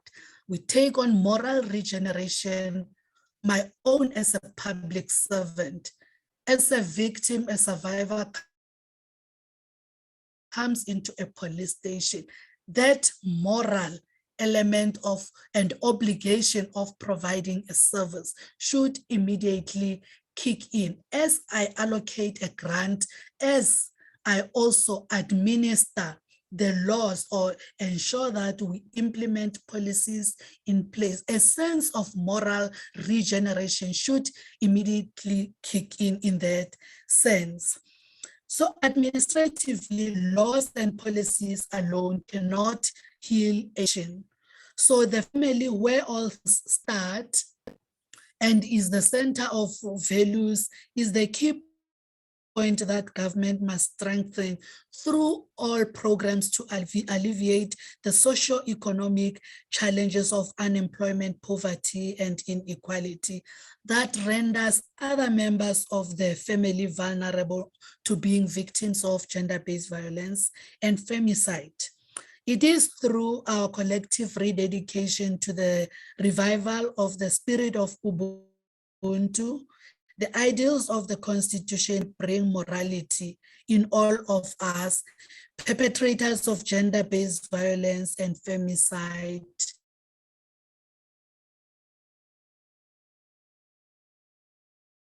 Included.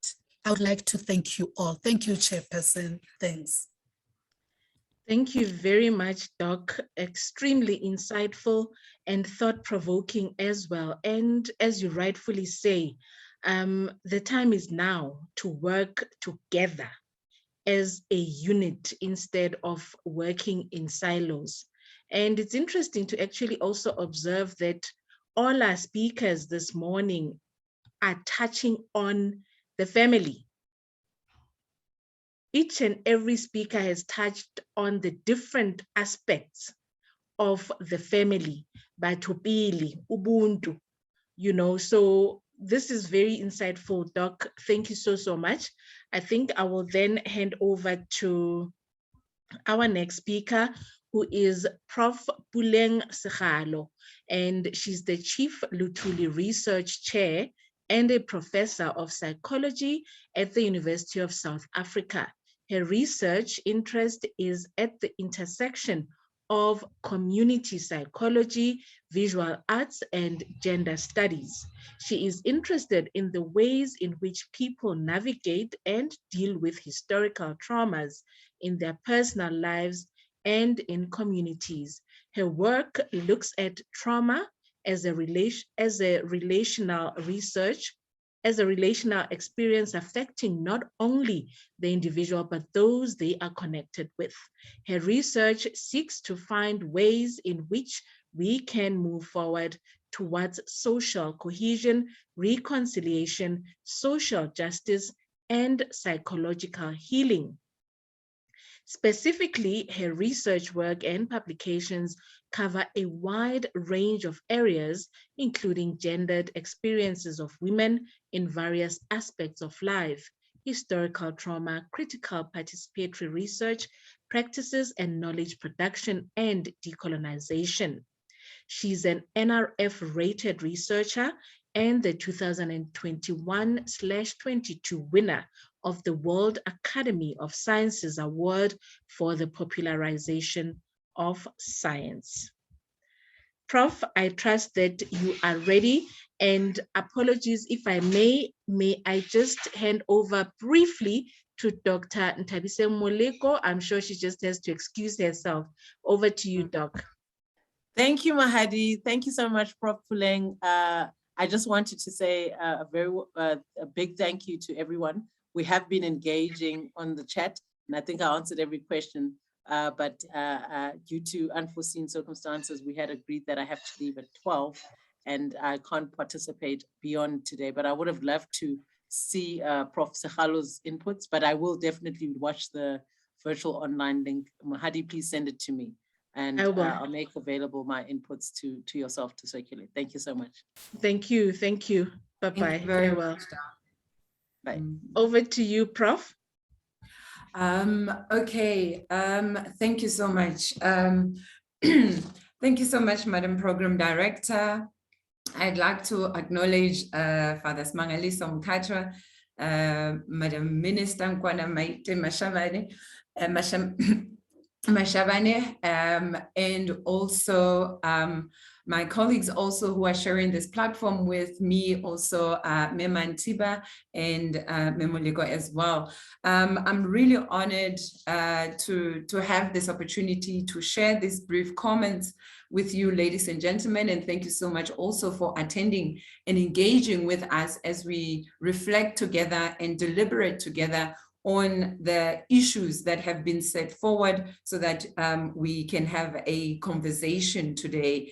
I'm going to be looking specifically at the role of women in knowledge production, with a brief focus also on the behavioral sciences, or the importance of mental health, and how mental health is always at the center of the work that we do. I think when we're thinking about economic empowerment, it's important for people to be able to thrive, and they can only do that if they are in the right state of mind. We've been speaking about gender-based violence again, which is central in terms of affecting mental health of our societies, of our families, of our communities. So I would like to start by acknowledging the many women whose shoulders we stand on, many who sacrifice so that people like me, people like many of us, could attain quality education and be able to dream, to innovate, to imagine, and to unleash possibilities that are within all of us. In 2017, the Commission for Gender Equality threatened universities with sanctions if they do not employ more women. And this was based on the investigations that the Commission had done, and finding great imbalances within many of our universities when it comes to gender equality. According to the Council for Higher Education, also in 2017, which is the recent stats that we have, there were 56,527 academic staff in our academic institutions here in South Africa. And of this number, of this 56,000, 13,532 held PhDs, of which 42% were held by women academics. When it comes to senior management in higher education, of the 3,040 of those holding these senior positions in our academic institutions, only 44% are women, 44.7% are women. And again, in 2017, only 29% of our professors were women. And 41% were associate professors, and 46% were senior lecturers. And these numbers are very important for us to think about, ladies and gentlemen, that only 29% of the professors were women. And if you look at the stats, you'll note that the numbers have not changed that much. While there's been some improvement, the progress seems to be very slow. And what is the implication of this overall? Dr. Moleko also shared statistics which showed us, right, that we are not doing well when it comes to equality, that South Africa continues to be one of the most unequal countries in the world in various aspects of our society. And this also includes the academic space as well, right? While there's now a majority of young girls, a majority of women entering academic spaces and attaining degrees, it's also very critical to think about how many of them actually move on towards doing their postgraduate studies, and then how many of them also then contribute towards knowledge production in that sense. Most of the women in academia continue to hold junior positions such as lecturer and junior lecturer. Yes, there are many women academics, but when you look closer, what positions are they holding? And this for me is important because it really forces us to look beyond just the numbers, but to look at what these numbers represent, right? So many of the women in academia are actually in junior positions. Many of our colleagues are either lecturers or they are junior lecturers. So it is critical for us to look and hear that the majority of the workforce are now women. But as I said, we need to take a lens and zoom in and look at what positions are they holding. Many do not hold decision-making positions. And what are the implications of that? Right? What does being in a senior position, in a decision-making position mean in terms of implementations of policies, and what kind of policies also then are put in place, right? When it comes to knowledge production, it is often professors who are visible in their fields. They are the ones who publish more. They are grant recipients, so they are the ones who get funding from either external, national and international funders. And as we know, the grants, the money that one gets to do research, enable scholars to then have multiple research outputs. If you're not conducting research, what is it that you're going to publish? What is it that you're going to produce? So you conduct research so that the findings of the research assist you to be able to come up with solutions to offer a rethinking in terms of how we view our world, but also in terms of how we can tackle some of the challenges that have been raised in this very platform since this morning. So all these things, ladies and gentlemen, are interlinked because for you to easily secure funding, to get access to that funding, you need to be producing outputs. So there are these interconnectedness in that sense. You need to be graduating master's students, you need to be graduating doctoral students. All these, again, are very important when it comes to being recognized as a leader in your field, when it comes to being recognized for the impact of the work that you're doing, which then leads to you being recognized by bodies such as the National Research Foundation, the NRF. The NRF gives weight to your stature as a researcher. Being rated is a marker of the quality and impact of your work. And as a result, it then lends you as a researcher, as a scholar, to somewhat easily get funding, because funders are eager to fund you because you've already been legitimized by bodies such as the NRF. Right? So if the majority of women academics are at junior levels, then it means many of them are likely not contributing to knowledge production. And this we see when we do our annual checking and our annual collection of research outputs, looking at who is producing outputs and who is not.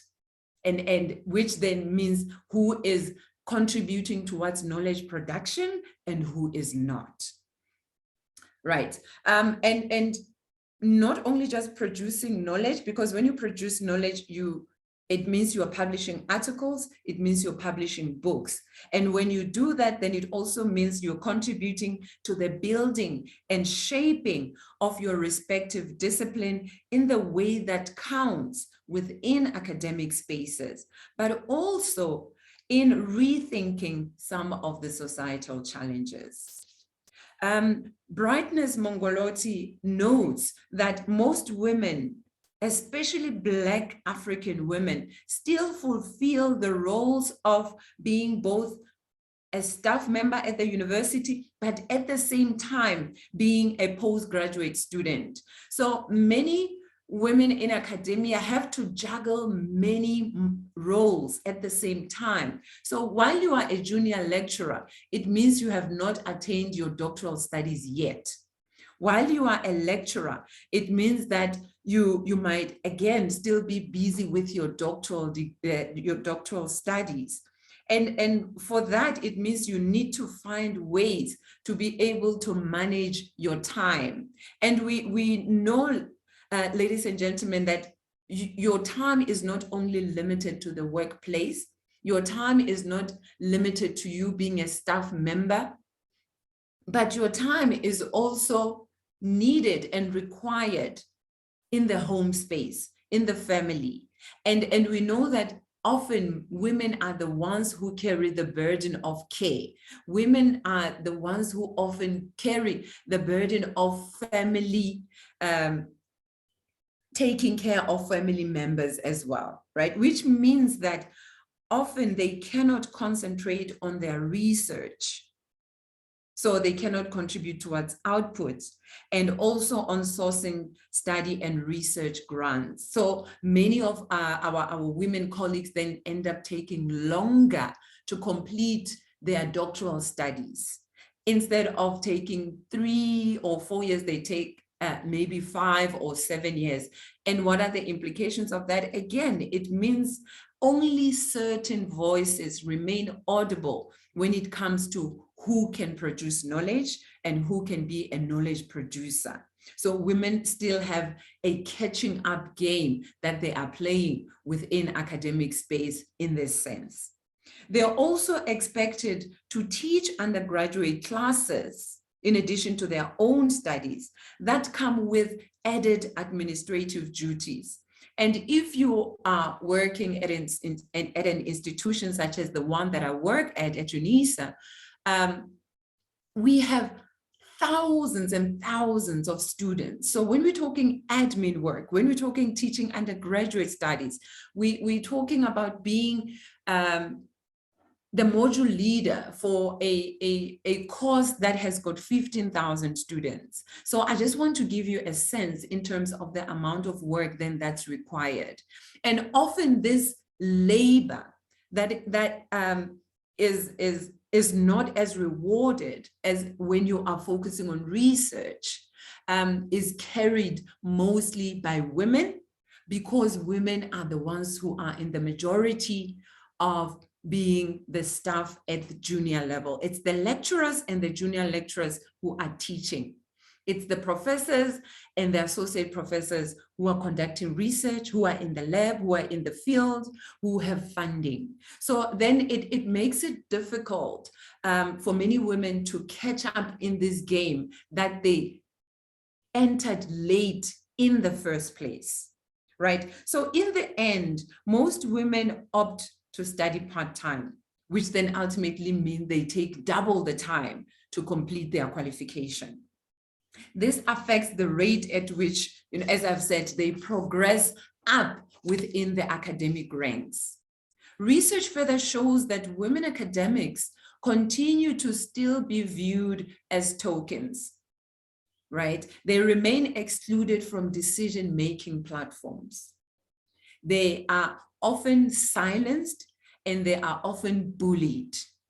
And this is based on research based on the lived experiences of women academics and how they navigate the academic space. These are some of the challenges that they continuously have to contend with.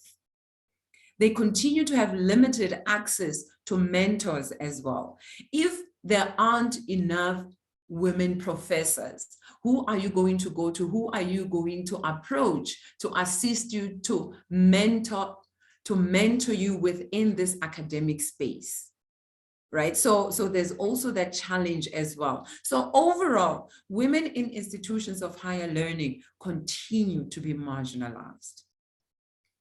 I think as we talk about women more broadly, and specifically within academic spaces, it's also important to zoom in on Black women more specifically, because we know that race is always a marker and race always plays an important role in how people navigate and experience the world. And at the same time, in the ways in which our communities are formed and expectations are also in place for women who occupy particular bodies. Many Black female academics embark on an academic career with the hope that their presence and contribution would instigate a reconfiguration of the power matrices that I've been talking about that shape the academic arena.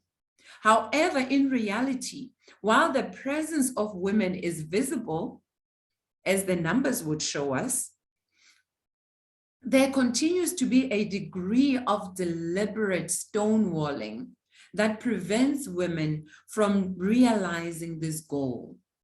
In many ways, the university reifies the institutionalized heterosexual family and its exclusions by relegating women to the margins and refusing them space to grow into managerial positions with necessary support required for them to succeed in their respective roles. So what is it that the universities are doing to ensure that they support emerging women academics?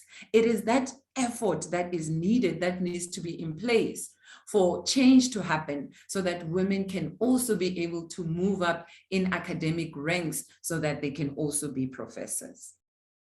There continues to be a thirst, if you will, and a hunger for many women to be accepted fully as equal to their male counterparts in these spaces, as thinking beings, as people with ideas, as people who are creative, as people with innovations.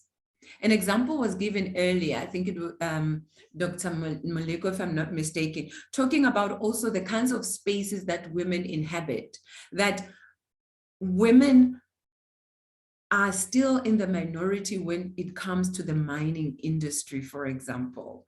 So this expectations that only certain spaces and certain roles can be reserved for women, but certain roles like managerial spaces are not necessarily meant for women. And this is the picture that needs to change, because it is only when one is within these leadership roles that you are a leader in your discipline, that you are a professor, that you're an associate professor, that you can actually contribute towards the rethinking in terms of how we come to produce knowledge. We talked earlier about socialization. The minister spoke about the importance of the family and socialization and how we need to rethink the ways in which boys and girls are socialized. And this requires, again, us theorizing about it. It requires us coming up with an understanding of what it means for a boy to be socialized in a particular way and a girl to be socialized in a particular way. And that therefore requires many different ideas that women academics can also offer to the academic space in terms of how we think about the world and how we can come about with solutions and responses and reimagining in terms of how we engage with the world. This is very important. So this thirst and this hunger then that I speak of is multidimensional. The hunger for women academics to have their voices heard as women's contribution remains in the margin, but also the hunger for time. Time as women juggle between work and home.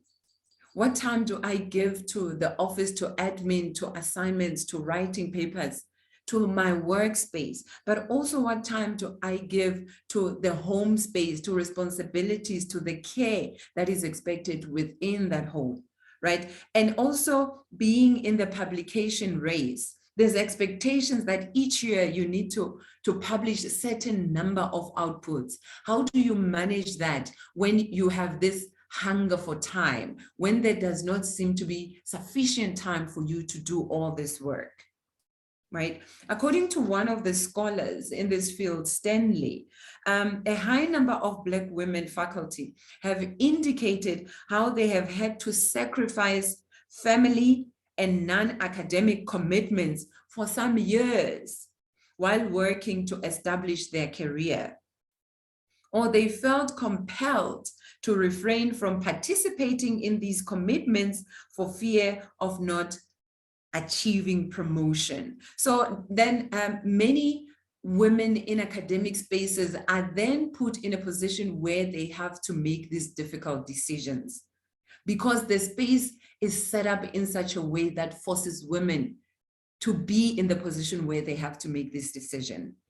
And that is why it's important for academic spaces to then shift the lens and look upon itself and say, how are we contributing to gendered challenges that are there in our society, in our communities, in the ways in which women academics are accommodated or not accommodated in the academic agenda.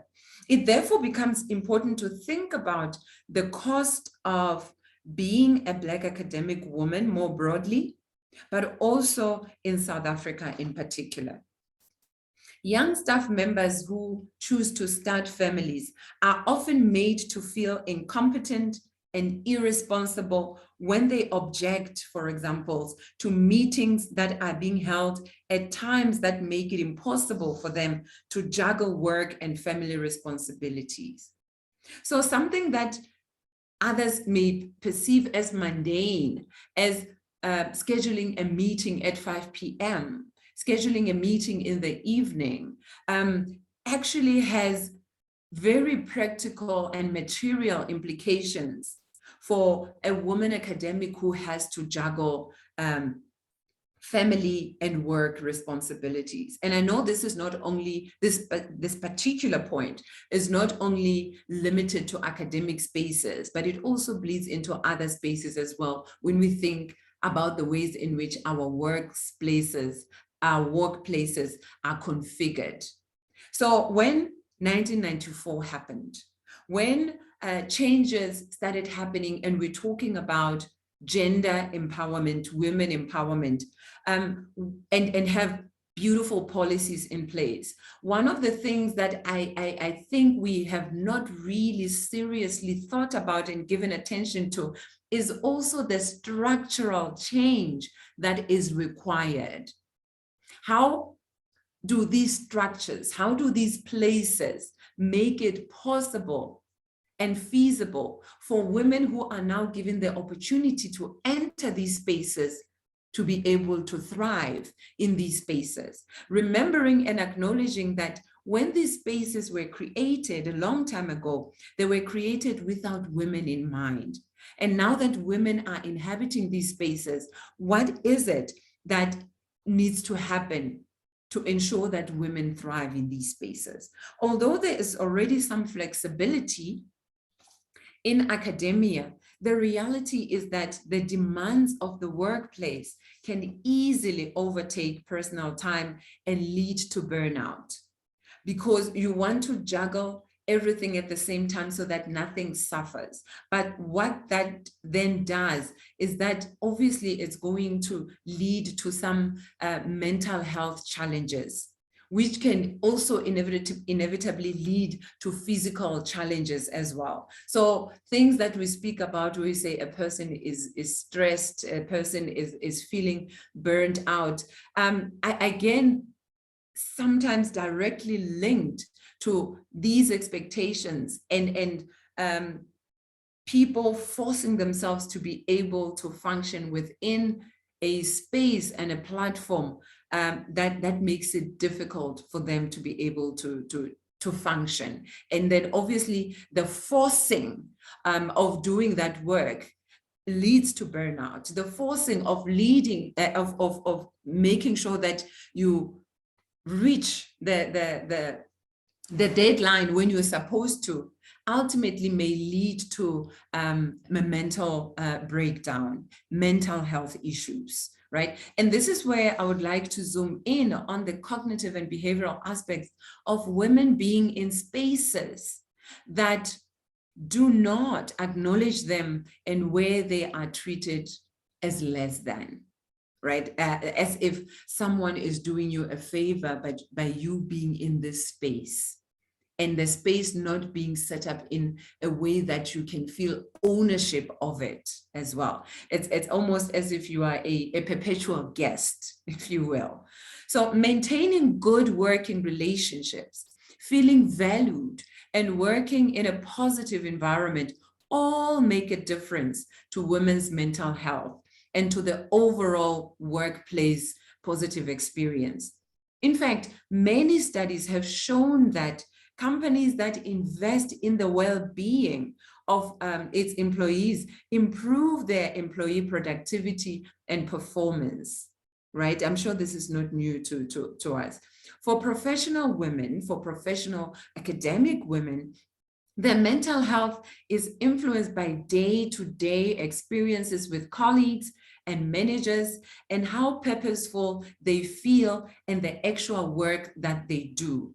So if your passion and your intention when entering academia is to contribute towards the shaping of your discipline, is to contribute towards knowledge production, is to contribute towards ensuring that the work that we do in academia translates to society and coming up with alternatives and ideas on how we can tackle societal challenges. If those things are not happening because you are perpetually doing administrative work and most of the time is based there, then this day-to-day experience is not going to contribute towards a person feeling that they can thrive. And that can ultimately then lead to someone's mental health being negatively affected as well. Maintaining good mental health is an ongoing process, and challenges are inevitable. We know, we understand, but working for a supportive employer can certainly help. Okay, I'm just going to rush through. Okay, my deliberations, my reflections, Madam Chair. So working women need to feel empowered to get support. And selecting spaces and places where one can work demonstrates that they can have, and demonstrating, or employers that can demonstrate that they have good health related policies in place and positive dialogue can also certainly help. The Work Foundation reports that further employers and employees can go a further step by also, as the previous speaker said, raising awareness about how gender impacts certain health and not just mental health, but also physical health as well, and raising awareness on this importance of making sure that there's a balance, but also creating a work environment that does not alienate people, where women feel that they are always in the margins. We need to understand, ladies and gentlemen, that we cannot put women physically in academic or even managerial positions and at the same time keep the masculine system.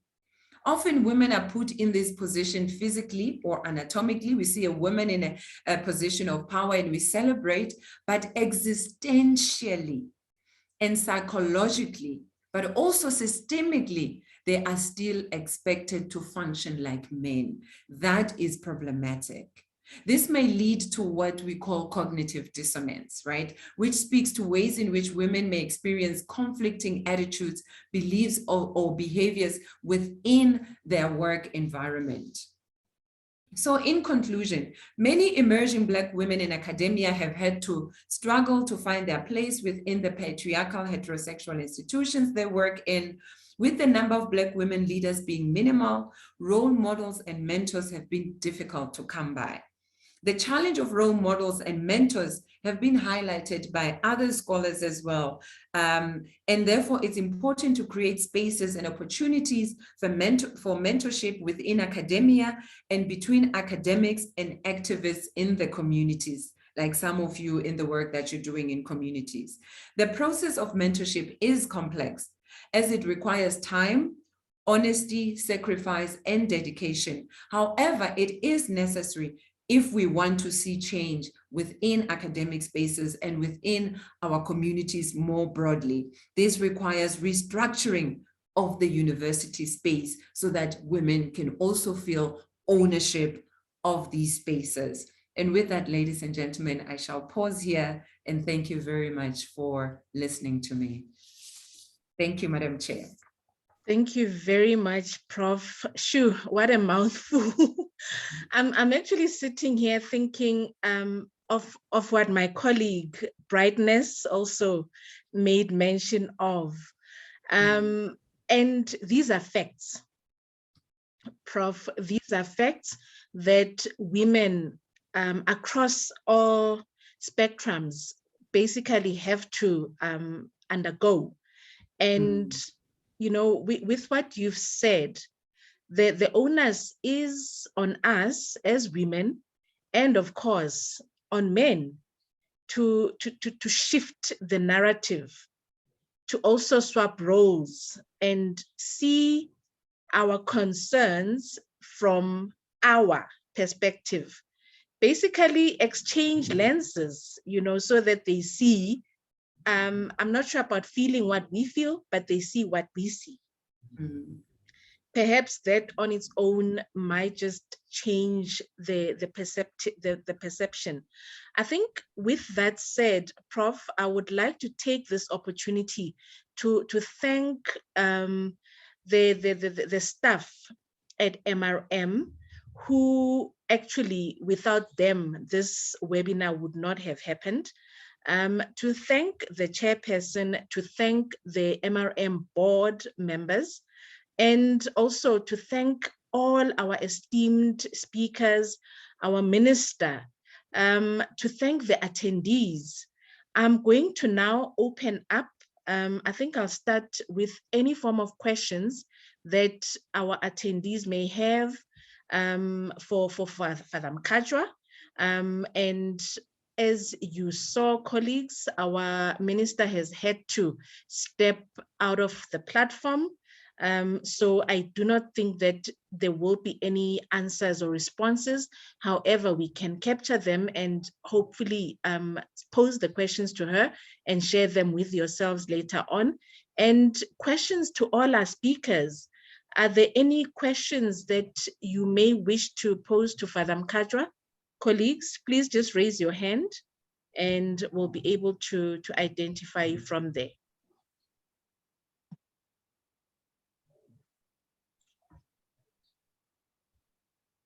Okay, we don't seem to have any questions for Father Mkhatshwa. Sis Mamusa, I did not actually, oh, apologies. Okay, I recognize Paswani Mphahlele. Over to you.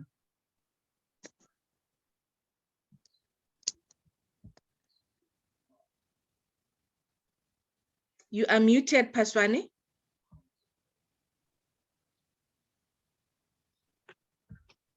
Good afternoon. Good afternoon. We can hear you now.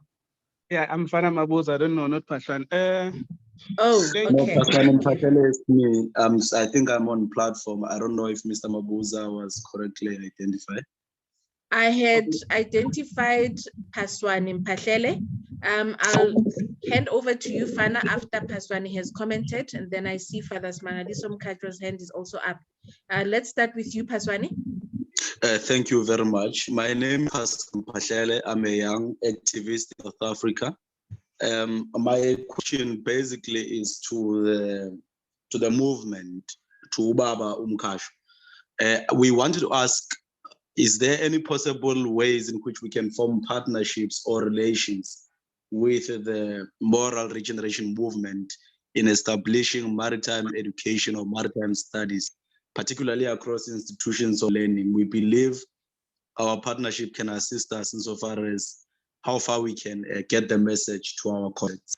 And I just wanted to find out if there is a way in which we can partner in establishing maritime education in our institutions. Thank you very much. Thank you. Thank you very much. I'm not sure, Father, if you're able to respond to that. Yes. Can you hear me? Yes, you're audible. Right. Let me start off by pointing out that in some of the universities, TEFLOP in particular, we establish what came to be known as the Moral Regeneration chapters. So that was just one example and so on. And we also had a regular interaction with the, what do they call themselves anyway? There is that body that brings together the vice chancellors from different parts of the country and so on. But that's been sort of, it needed to be strengthened, that kind of initiative. So to answer your question directly, yes, MRM would be very interested to interact and form partnerships with like-minded institutions, persons, and so on. Because as you know, we are non-partisan. We don't belong to any political party or particular religion or anything of the sort and so on. We work with everybody, whether social formations or individuals that we feel are ready to make a sizable contribution to our work. But this would require further discussion. Thank you. Thank you very much, Father. And Mr. Mabuza, over to you. Good afternoon, colleagues. Thank you for inviting me. I'm Fana Mabuza from a National Project Officer for Sisonke National Movement in South Africa. Thank you for granting me this opportunity. So my question is to Father Smangaliso Mkhatshwa in regard with the Moral Regeneration Movement. My question is, how has the Moral Regeneration Movement developed and implement programs in this organization in terms of women empowerment and transformation to ensure that women hold senior position in your organization? How has that been implemented? Thank you. Thank you very much. Over to you, Father. Please lower your hand, Mr. Mabuza. Thank you. Yes, we had a meeting with the chairperson of the Gender Commission. and like-minded institutions and so on, including, for example, the Public Service Commission and so on. Now, I'm only referring to these two because we have a lot in common, even with regard to your whole question and the challenges surrounding the women empowerment and so on. But obviously, we would need to do much more. The discussions, put it this way, they've been rather inconclusive in the sense that it sort of remained at the level of engagement and so on. I think what we are probably alluding to is there a way, or are there any concrete either documents or source of information that people can access in order to see to what extent they can either partner with MRM or on their own, they can make use of those tools to embark or to promote their own programs? Thank you for the question. I will certainly be also keeping in touch with you, maybe to engage you further. Thank you very much, Father. I've got a comment in the chat section from Andre Sampson. Good morning, everyone. What Minister and the doctor shared was quite a mouthful. There's a lot that needs to be done in our country. We are in a deep crisis. All is not lost with God on our side. He will revive the economy of our country. We will appreciate if the presentation can be shared to us as well. The information shared should be shared with our organizations.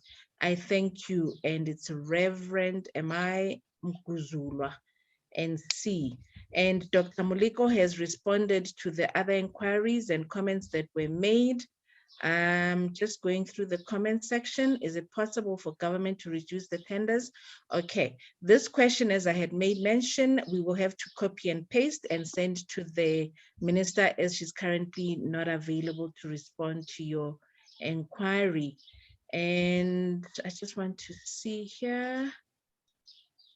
Okay, I support the Honorable Minister in going back to do things the way we did prior to 1994.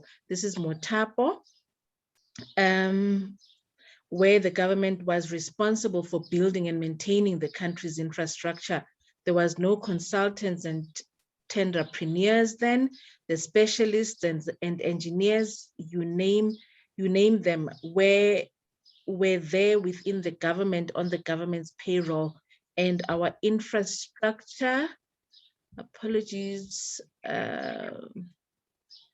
okay, and our country's infrastructure. There was no consultants and entrepreneurs then. I'm just losing track. For our economy to grow and for us to have all things good, example, manufacturing, agricultural, transportation, technology, we need good infrastructure. Thank you very much, valid point there. And we've got, okay, Tabi Singh responded. And yes, I think that's about it. Excellent presentation of the multiple challenges that women face in academia that compromise their ability to contribute to knowledge production, professional development, hunger for time, juggling family and work. Structural change that is required because of these structures were created without women in mind. Burnout, these are critical issues for women, mental health issues. Thank you very much. That's directed to you, Prof. Sekgalo. I see there is Sonwabile Dlula, and I recognize you, Rev. Lucas Morena, then Tulam Sindo Rapotu. Over to you, Sonwabile. Sonwabo, apologies. Thank you so much, Program Director, for giving me the opportunity. And greetings to you and to Father Mkhatshwa, as well all the esteemed speakers that you had this morning. My question is directed to the presentation made by Minister Maitenkwane Mashabane. And particularly my brief is from the Ethiopian Church of South Africa, where recently we have launched a gender-based desk for our church in order to deal with issues of morality within that space. And we're looking at understanding if, one, the Moral Regeneration Movement, Father, the minister spoke about the second summit on GBVF, and we are looking at understanding if moral regeneration will be given a space and make its impact in that second summit. And perhaps in the first summit, was there ever a space where the Moral Regeneration Movement was given to tackle issues of GBV from a moral regeneration perspective? And that's the first one. And then the second question would be, in terms of the involvement of the faith-based organizations within the second summit on GBV, will there be a coordination by the lead department in order to ensure that we garner support and inputs from a broad spectrum in terms of the GBV, which has become a cancer in our society? And I think let me leave it there for now. Thank you, Program Director. Thank you very much. I think we are actually very fortunate to have the advisor to the minister, Ausmabatu Ramakhoshi. I'm not sure, Ausmabatu, if you'd like to take the platform in responding to Sonwabo Dlula's questions. Thank you very much, Usmahadi. Yes, with regards to the summit, I would want to respond to that.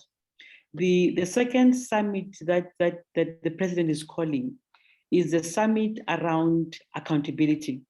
As we all know that the NSP has already been implemented, and what the president wants now for this summit is that people must come and account on what they are implementing according to the different pillars.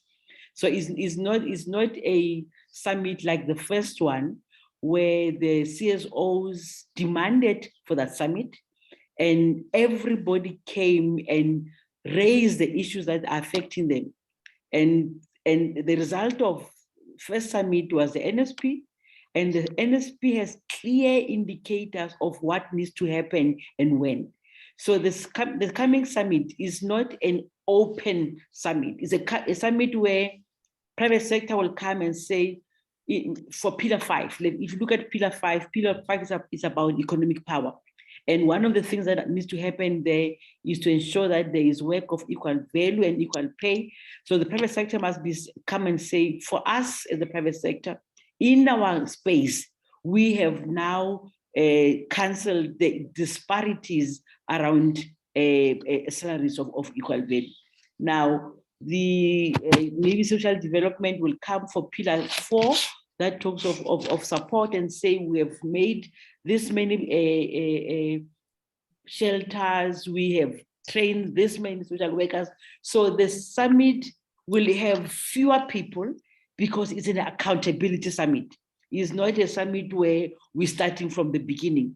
Now, however, what is going to happen, what the IMC has requested, that before the summit of November, there must be provincial summits because implementation happens at the provinces. And all provinces must ensure that they call their stakeholders with regards to where they are now, the challenges, and the reports that come from provinces will be a report per province that talks to how they've been implementing as partnership between government, CSOs, private sector, and that is a report that comes to the National Summit. So everybody must make sure that they attend provincial summits because the bulk of the money for service delivery goes to provinces. So the report must come from provinces. Thanks, Mahadi. Thank you very much, Ausmabatu. I recognize Rev Lucas Morena, who will be followed by Tulamsindo Rapotu. Over to you, Rev.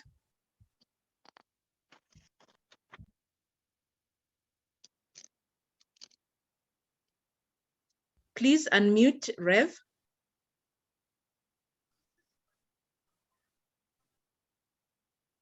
Okay, while Rev is attending to his technical glitches, I will move over to Tulamsindo. Over to you, Tulamsindo.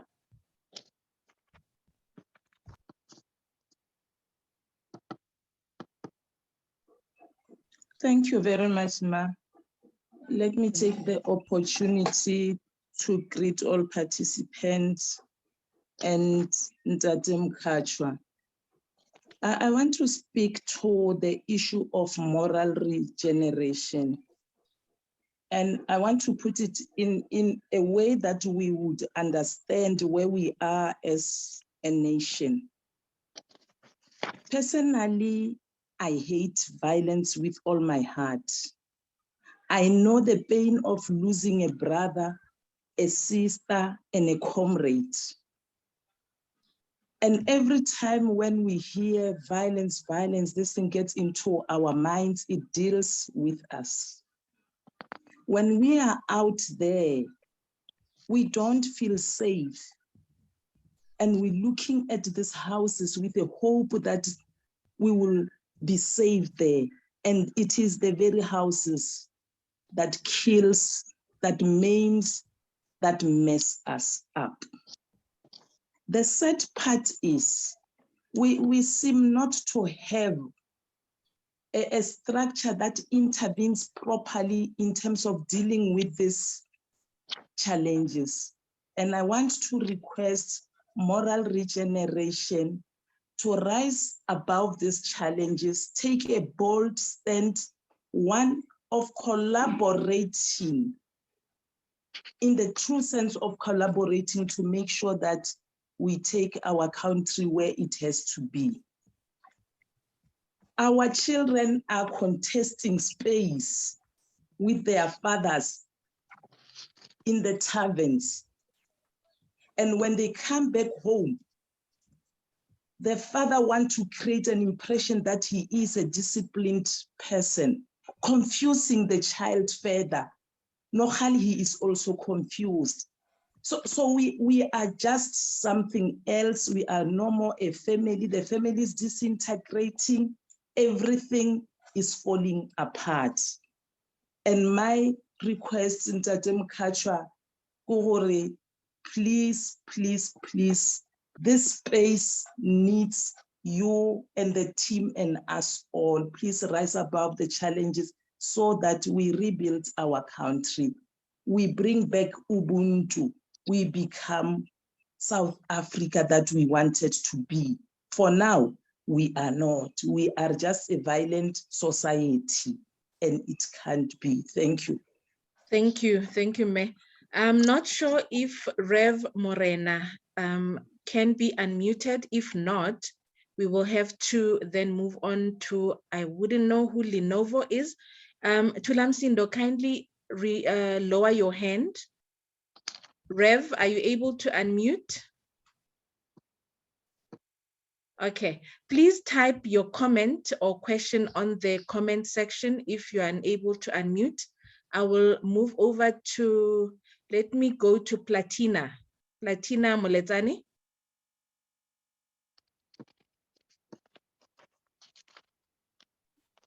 Good afternoon, ladies and gentlemen. Thank you, Madam Chair. I hope you can hear me. Ma'am, can you hear me?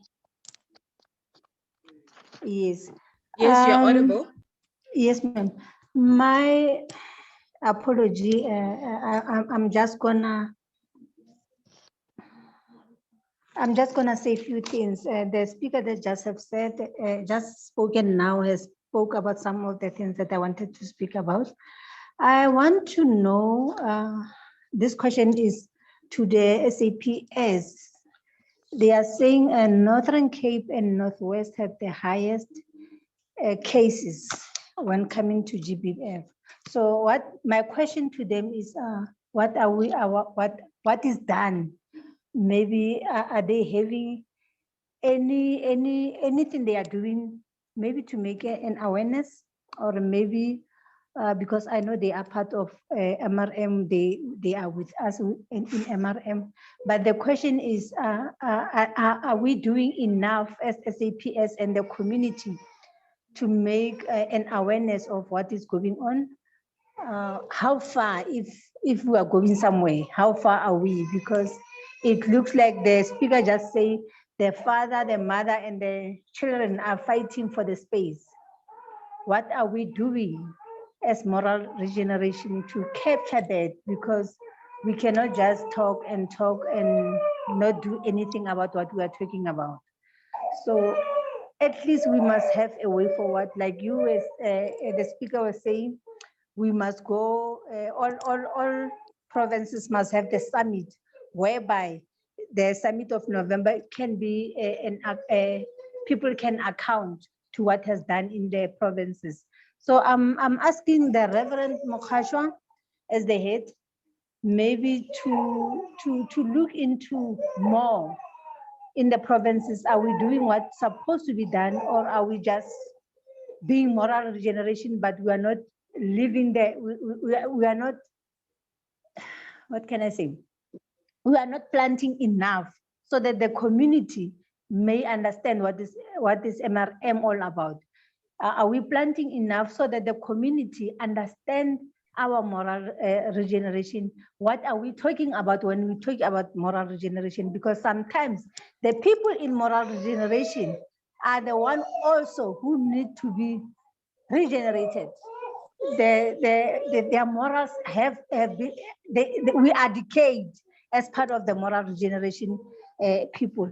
So can we have a way forward on how or what can be done so that all of us can play the part in the right direction? Thank you very much, Madam Speaker. Thank you very much, Me. I think I will quickly hand over to Doc Mantiba and then to Father Mkhatshwa. And I recognize you at Lenovo, Morena. I also have a comment here: a necessary and timely initiative indeed. Thanks, Team MRM. Please share all presentations. Let us all of us affected and interested stakeholders do our part in our spaces and within our abilities to support what MRM and others are already doing. Thank you very much. Over to you, Doc Memantiba. Thank you. Yes, indeed, according to the statistics, Northern Cape and Northwest remain with the highest statistics, excuse me, of reported cases of gender-based violence and femicide. That alone, the numbers indicate that this is a spotlight here. As the police services, as the oversight role to the police, look where are the priority, which are the priority areas which contribute to this highest number of statistics. So it requires a joint planning when looking at the statistics itself. And out of that, as I mentioned, community awareness is the basis upon which we can interact with many of our community structures to create awareness about the moral decay that occurs within families, within hidden spaces. It could be that there is high numbers that are reflected in Northwest and Northern Cape because there is a more reporting of those statistics out of the awareness that has been created. Yes, indeed, moral regeneration is about joining hands together. Other faith-based organizations, traditional healers, traditional leaders, all community structures within a society to ensure that there is an awareness within society. We need to meet and discuss how is Northwest and where in Northwest do we have a problem of gender-based violence and femicide, and strengthen the systems there of policing where there's a gap, strengthen the family dynamics through the role of traditional leaders and traditional policing, through the role of faith-based organization in terms of moral regeneration. Moral regeneration is not only based at the center where it is the head office. Moral regeneration is in all our communities and our societies, as well as our families, where it is our responsibility as individuals to ensure that it is being upheld and it is being implemented. Administratively, yes, we will look into where in particular are these statistics to indicate the priority areas, circle around the police station within which that area appears, and look at the systems of policing and how effective and functional are they in that space. Thank you. Thank you very much, Doc.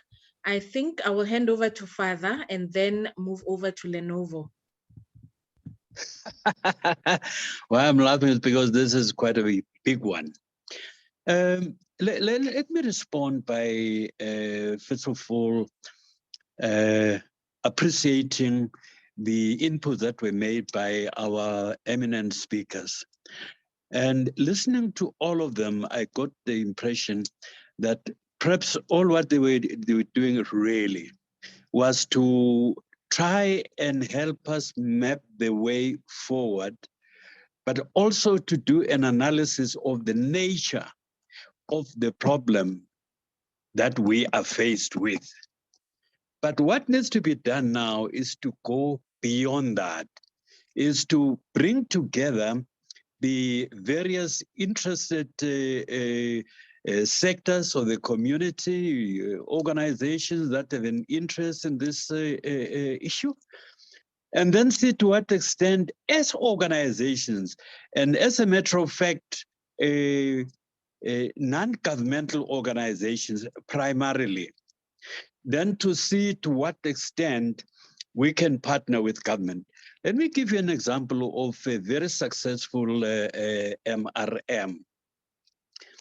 When after the launch of the MRM, the various provinces set up MRMs, and there were very strict guidelines exactly what they were supposed to do.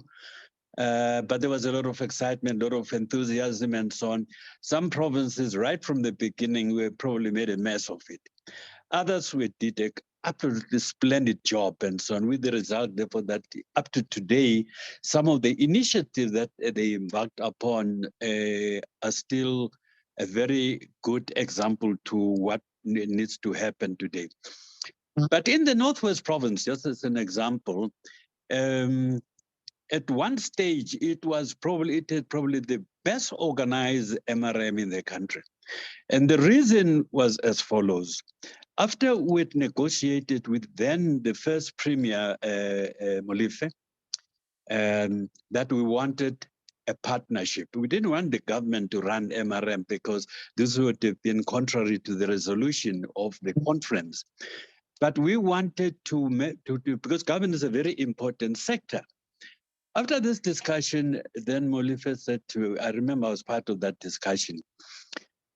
Molefe said, look, the role that I see for myself as premier and my government is the one of support. And we can do immediately one of two things. One, we can offer some infrastructure like an office, telephone, or something like that, and so on. You must appoint the coordinator of MRM, you yourselves. Our role will only be to pay the salary of that particular person. That person reports to MRM, not to me.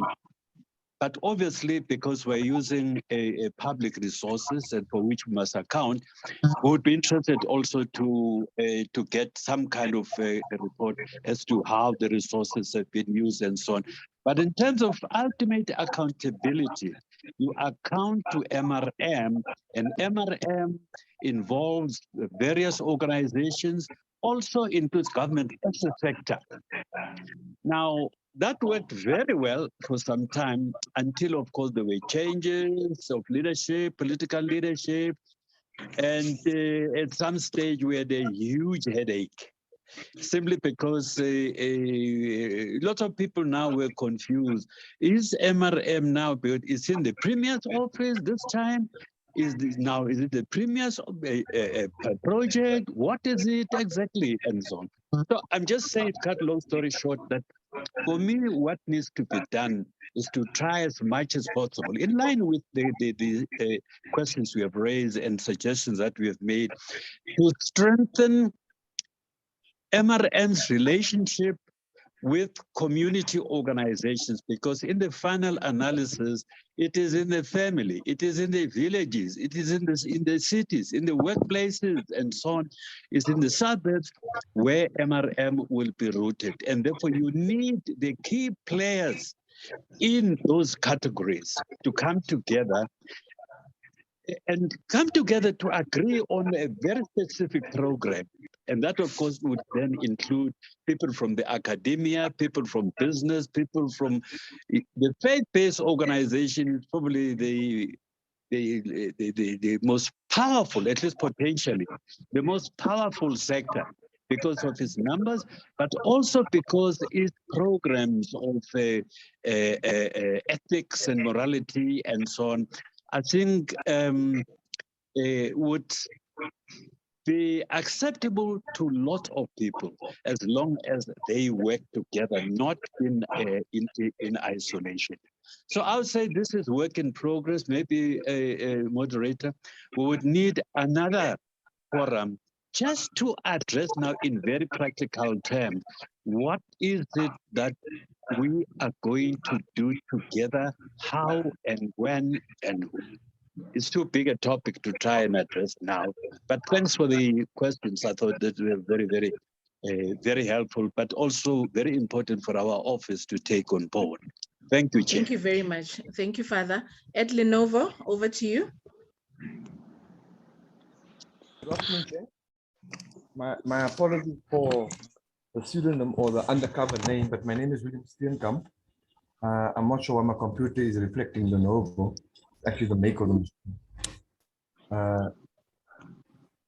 Thanks to everybody on board, but more specifically greetings to Father Mkhatshwa. Father Mkhatshwa has touched on a very critical point, and I'm very happy the way Father Mkhatshwa had spoken. I'm completely in the body.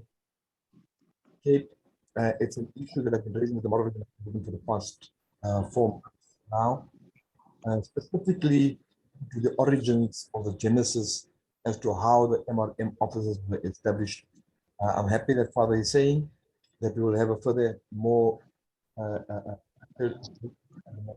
is a very critical issue, specifically speaking to the credibility of, or rather around the perception of the credibility of the MRM. Father, thank you very much to you for that response. Just 2 more comments. One is that the one issue that Dr. Moleka had raised, the root cause of, one of the root causes of a moral decay speaks to the issue of our untransformed economy and how women are marginalized within both the formal and informal economy. I would like to say to Father Mkhatshwa, in line with our 9 pillars, which are regarded as the positive values. This issue is such a critical issue that it actually needs a particular session to engage on. Our economy is primarily one of the key contributors towards the moral decadence of society. And then just finally, Chair, if you will allow me, Prof. Puleng touched on a very important subject very close to one's heart, and that is women in academia. Primarily, I mean, I must confirm with me or agree with me that the bulk of academic literature available are primarily authored by men, and in most cases from men outside of the continent. So primarily for me, Chair, I would like to just present to Prof. Puleng three things. One, basically the African scholarship. Women in academia specifically zooming in on the African scholarship. Is the issue of how do women contribute by and large to whether it is literature, whether it is books on morality for our young kids and our young children in school, and therefore then actually capture them at a very tender age. And then just finally, Chair, to say, as far as the issues around the moral regeneration movement itself is concerned, Mkhatshwa addressed a large part of the issue, but you know, in a next engagement, I would really like to expand further on the manner in which the moral regeneration movement is being perceived. It is supposed to be playing this critical role in reviving the morality or the moral fiber of society, but actually it is quite absent at the grassroots level, very absent, and that's for many contributing reasons. And I think Father had basically just touched on one or two of them, but by and large, I would say that the role and the function of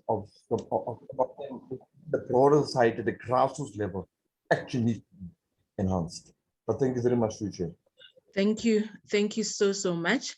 Colleagues, I think if I may, please do feel free to contact the MRM offices. The head office is in Braamfontein. We will share contact details in the chat. Email addresses of the manager and Father Mkhatshwa's email address, and also the support staff. And I will then hand over to Rev Morena for now. Rev, are you still with us?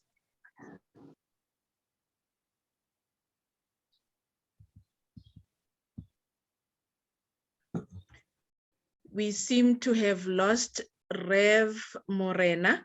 I think at Lenovo, please lower your hand. I'm not sure if you're asking another question or it's a legacy hand. Thank you very much. Colleagues, just really to share some quotes from Shirley Chisholm. We must reject not the stereotypes that others hold of us as women, but also the stereotypes that we hold of ourselves. If they do not give you a seat at the table, bring a folding chair. Tremendous amounts of talent are lost to our society because that talent wears a skirt. Colleagues, these are our realities as women of South Africa. You heard our minister giving and sharing an extremely informative presentation and even breaking down the NSP. There's 6 pillars within the NSP, going into issues of gender-based violence, going into the upcoming presidential summit. And I'm hoping also that following the theme of the upcoming presidential summit on gender-based violence and femicide, that the MRM will be represented on issues of accountability, acceleration, and amplification, and all other CSOs realistically. Colleagues, I would like to encourage each and every one of you, should you belong to CSOs, the business sector, the private sector, or the corporate sector, and any other sector, the faith sector as well, to participate actively in the upcoming Presidential Summit on Gender-Based Violence and Femicide. The minister further said that we cannot only have certain expectations on the government, but collectively, let us all work together towards one goal. I will further go to Dr. Moleko, who painted a very clear picture of the state of our economy, the inequality in this country, and how it is the highest among many, many other countries, and some suggestions. However, those suggestions need collaboration. I will then move over to also our Doc Mantiba from the SAPS. Collaboration, collaboration, collaboration is the new currency. It is important for all of us to work together with the SAPS, with the government, with the Moral Regeneration Movement, and all other strategic organizations and sectors in order to make our country a better country. Let us not leave the faith sector behind, colleagues. Prof. Sekgalo, you've touched on very, very important issues. Mental health. Without good mental health, we cannot achieve any of these expectations that are put on all of us. We perhaps need to look into issues of healing, even taking it further, issues of confession, issues of reconciliation, then healing. How do we do that as a society, as a nation? And how do we do that as women? I am not certain, colleagues, if indeed we can say this is a happy Women's Month. Let us be reminded of the women of 1956 having marched for us. Let us not stand by, sit aside, and turn a blind eye. It is time for us to act. Let us not create talk shows.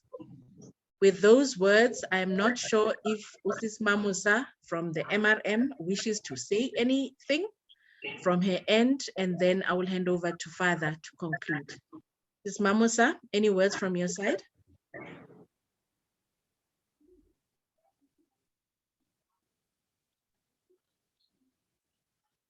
Okay, we will hand over to Father to conclude. Thank you very much, colleagues, for your attendance, and let it not end here. Let us act and not have talk shows. Please do contact the MRM offices. They have a website, they've got social media platforms. Please do stay in touch. Over to you, Father. Well, thank you very much, Program Director. I think you've said it all. And thank you for steering, driving this webinar in the manner in which we have done. Thank you very much indeed. Sorry, Father, you are not audible. You are not, we can't hear you. Oh. Can you hear me now? Preacher's voice, Father, please. Your preacher's voice, Father, please. We need it now. Can we amplify it? Please increase the volume. Yes. You sound very far, Father. I don't know. Here. This is open. It's open. Look. Hello?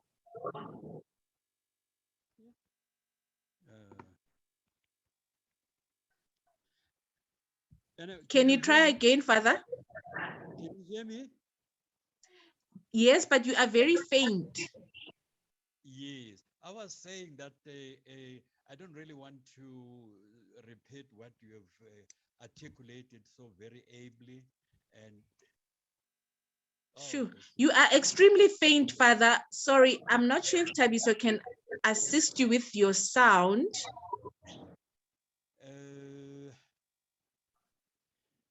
We've tried our best here. It doesn't seem to work. Just one more minute. There you go. Can I just speak now? We can hear you, but there's feedback now. Right, can you hear me now? Yes, loud and clear. Okay. Over to you, Father. Sorry about that, it's technology misbehaving. No, I was saying that I think Program Director, you have said it all. You have articulated clearly, and you have underscored the importance, I think, of seeing this, what took place today, which of course has left all of us very excited and very grateful. Let's see it as a springboard towards the next session, because the issues that were raised by the speakers, the recommendations that were made and so on, this is not just a matter that can be fully absorbed and fully digested and acted upon in 20 minutes. We need quality time, and we hope they will make themselves available to continue this partnership and assisting us. Thank you very much once again. Over to you, moderator. Thank you, everyone. May I just request that you switch on your cameras? I know some of you may say, no, we're not presentable enough. However, I really would love to say thank you so much to our Minister Nkwana Mashabane, and also to Aus Mabatu. Thank you very much, Auswaka, to Doc Mantiba, to Prof. Buleng, to Doc Ntabiseng, all our speakers, really. You know, you actually just delivered impeccable presentations. I'm going to request that you please share them with us so that we can then share with everyone that had attended and everyone who also shared their email addresses. With that, colleagues, may I please request that you have switch your cameras on so that we can take a photo and bid each other goodbye.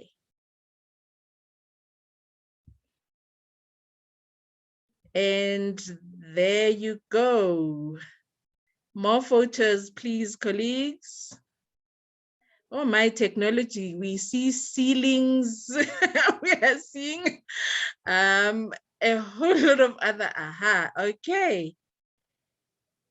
Thank you so much. Osmabatu, I'm not sure if you've got any parting words.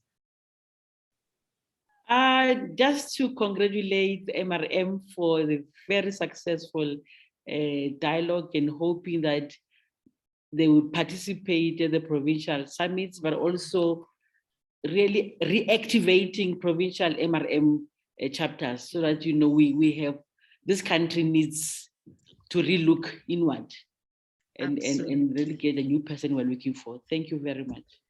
This is where I say a big amen. Thank you very much.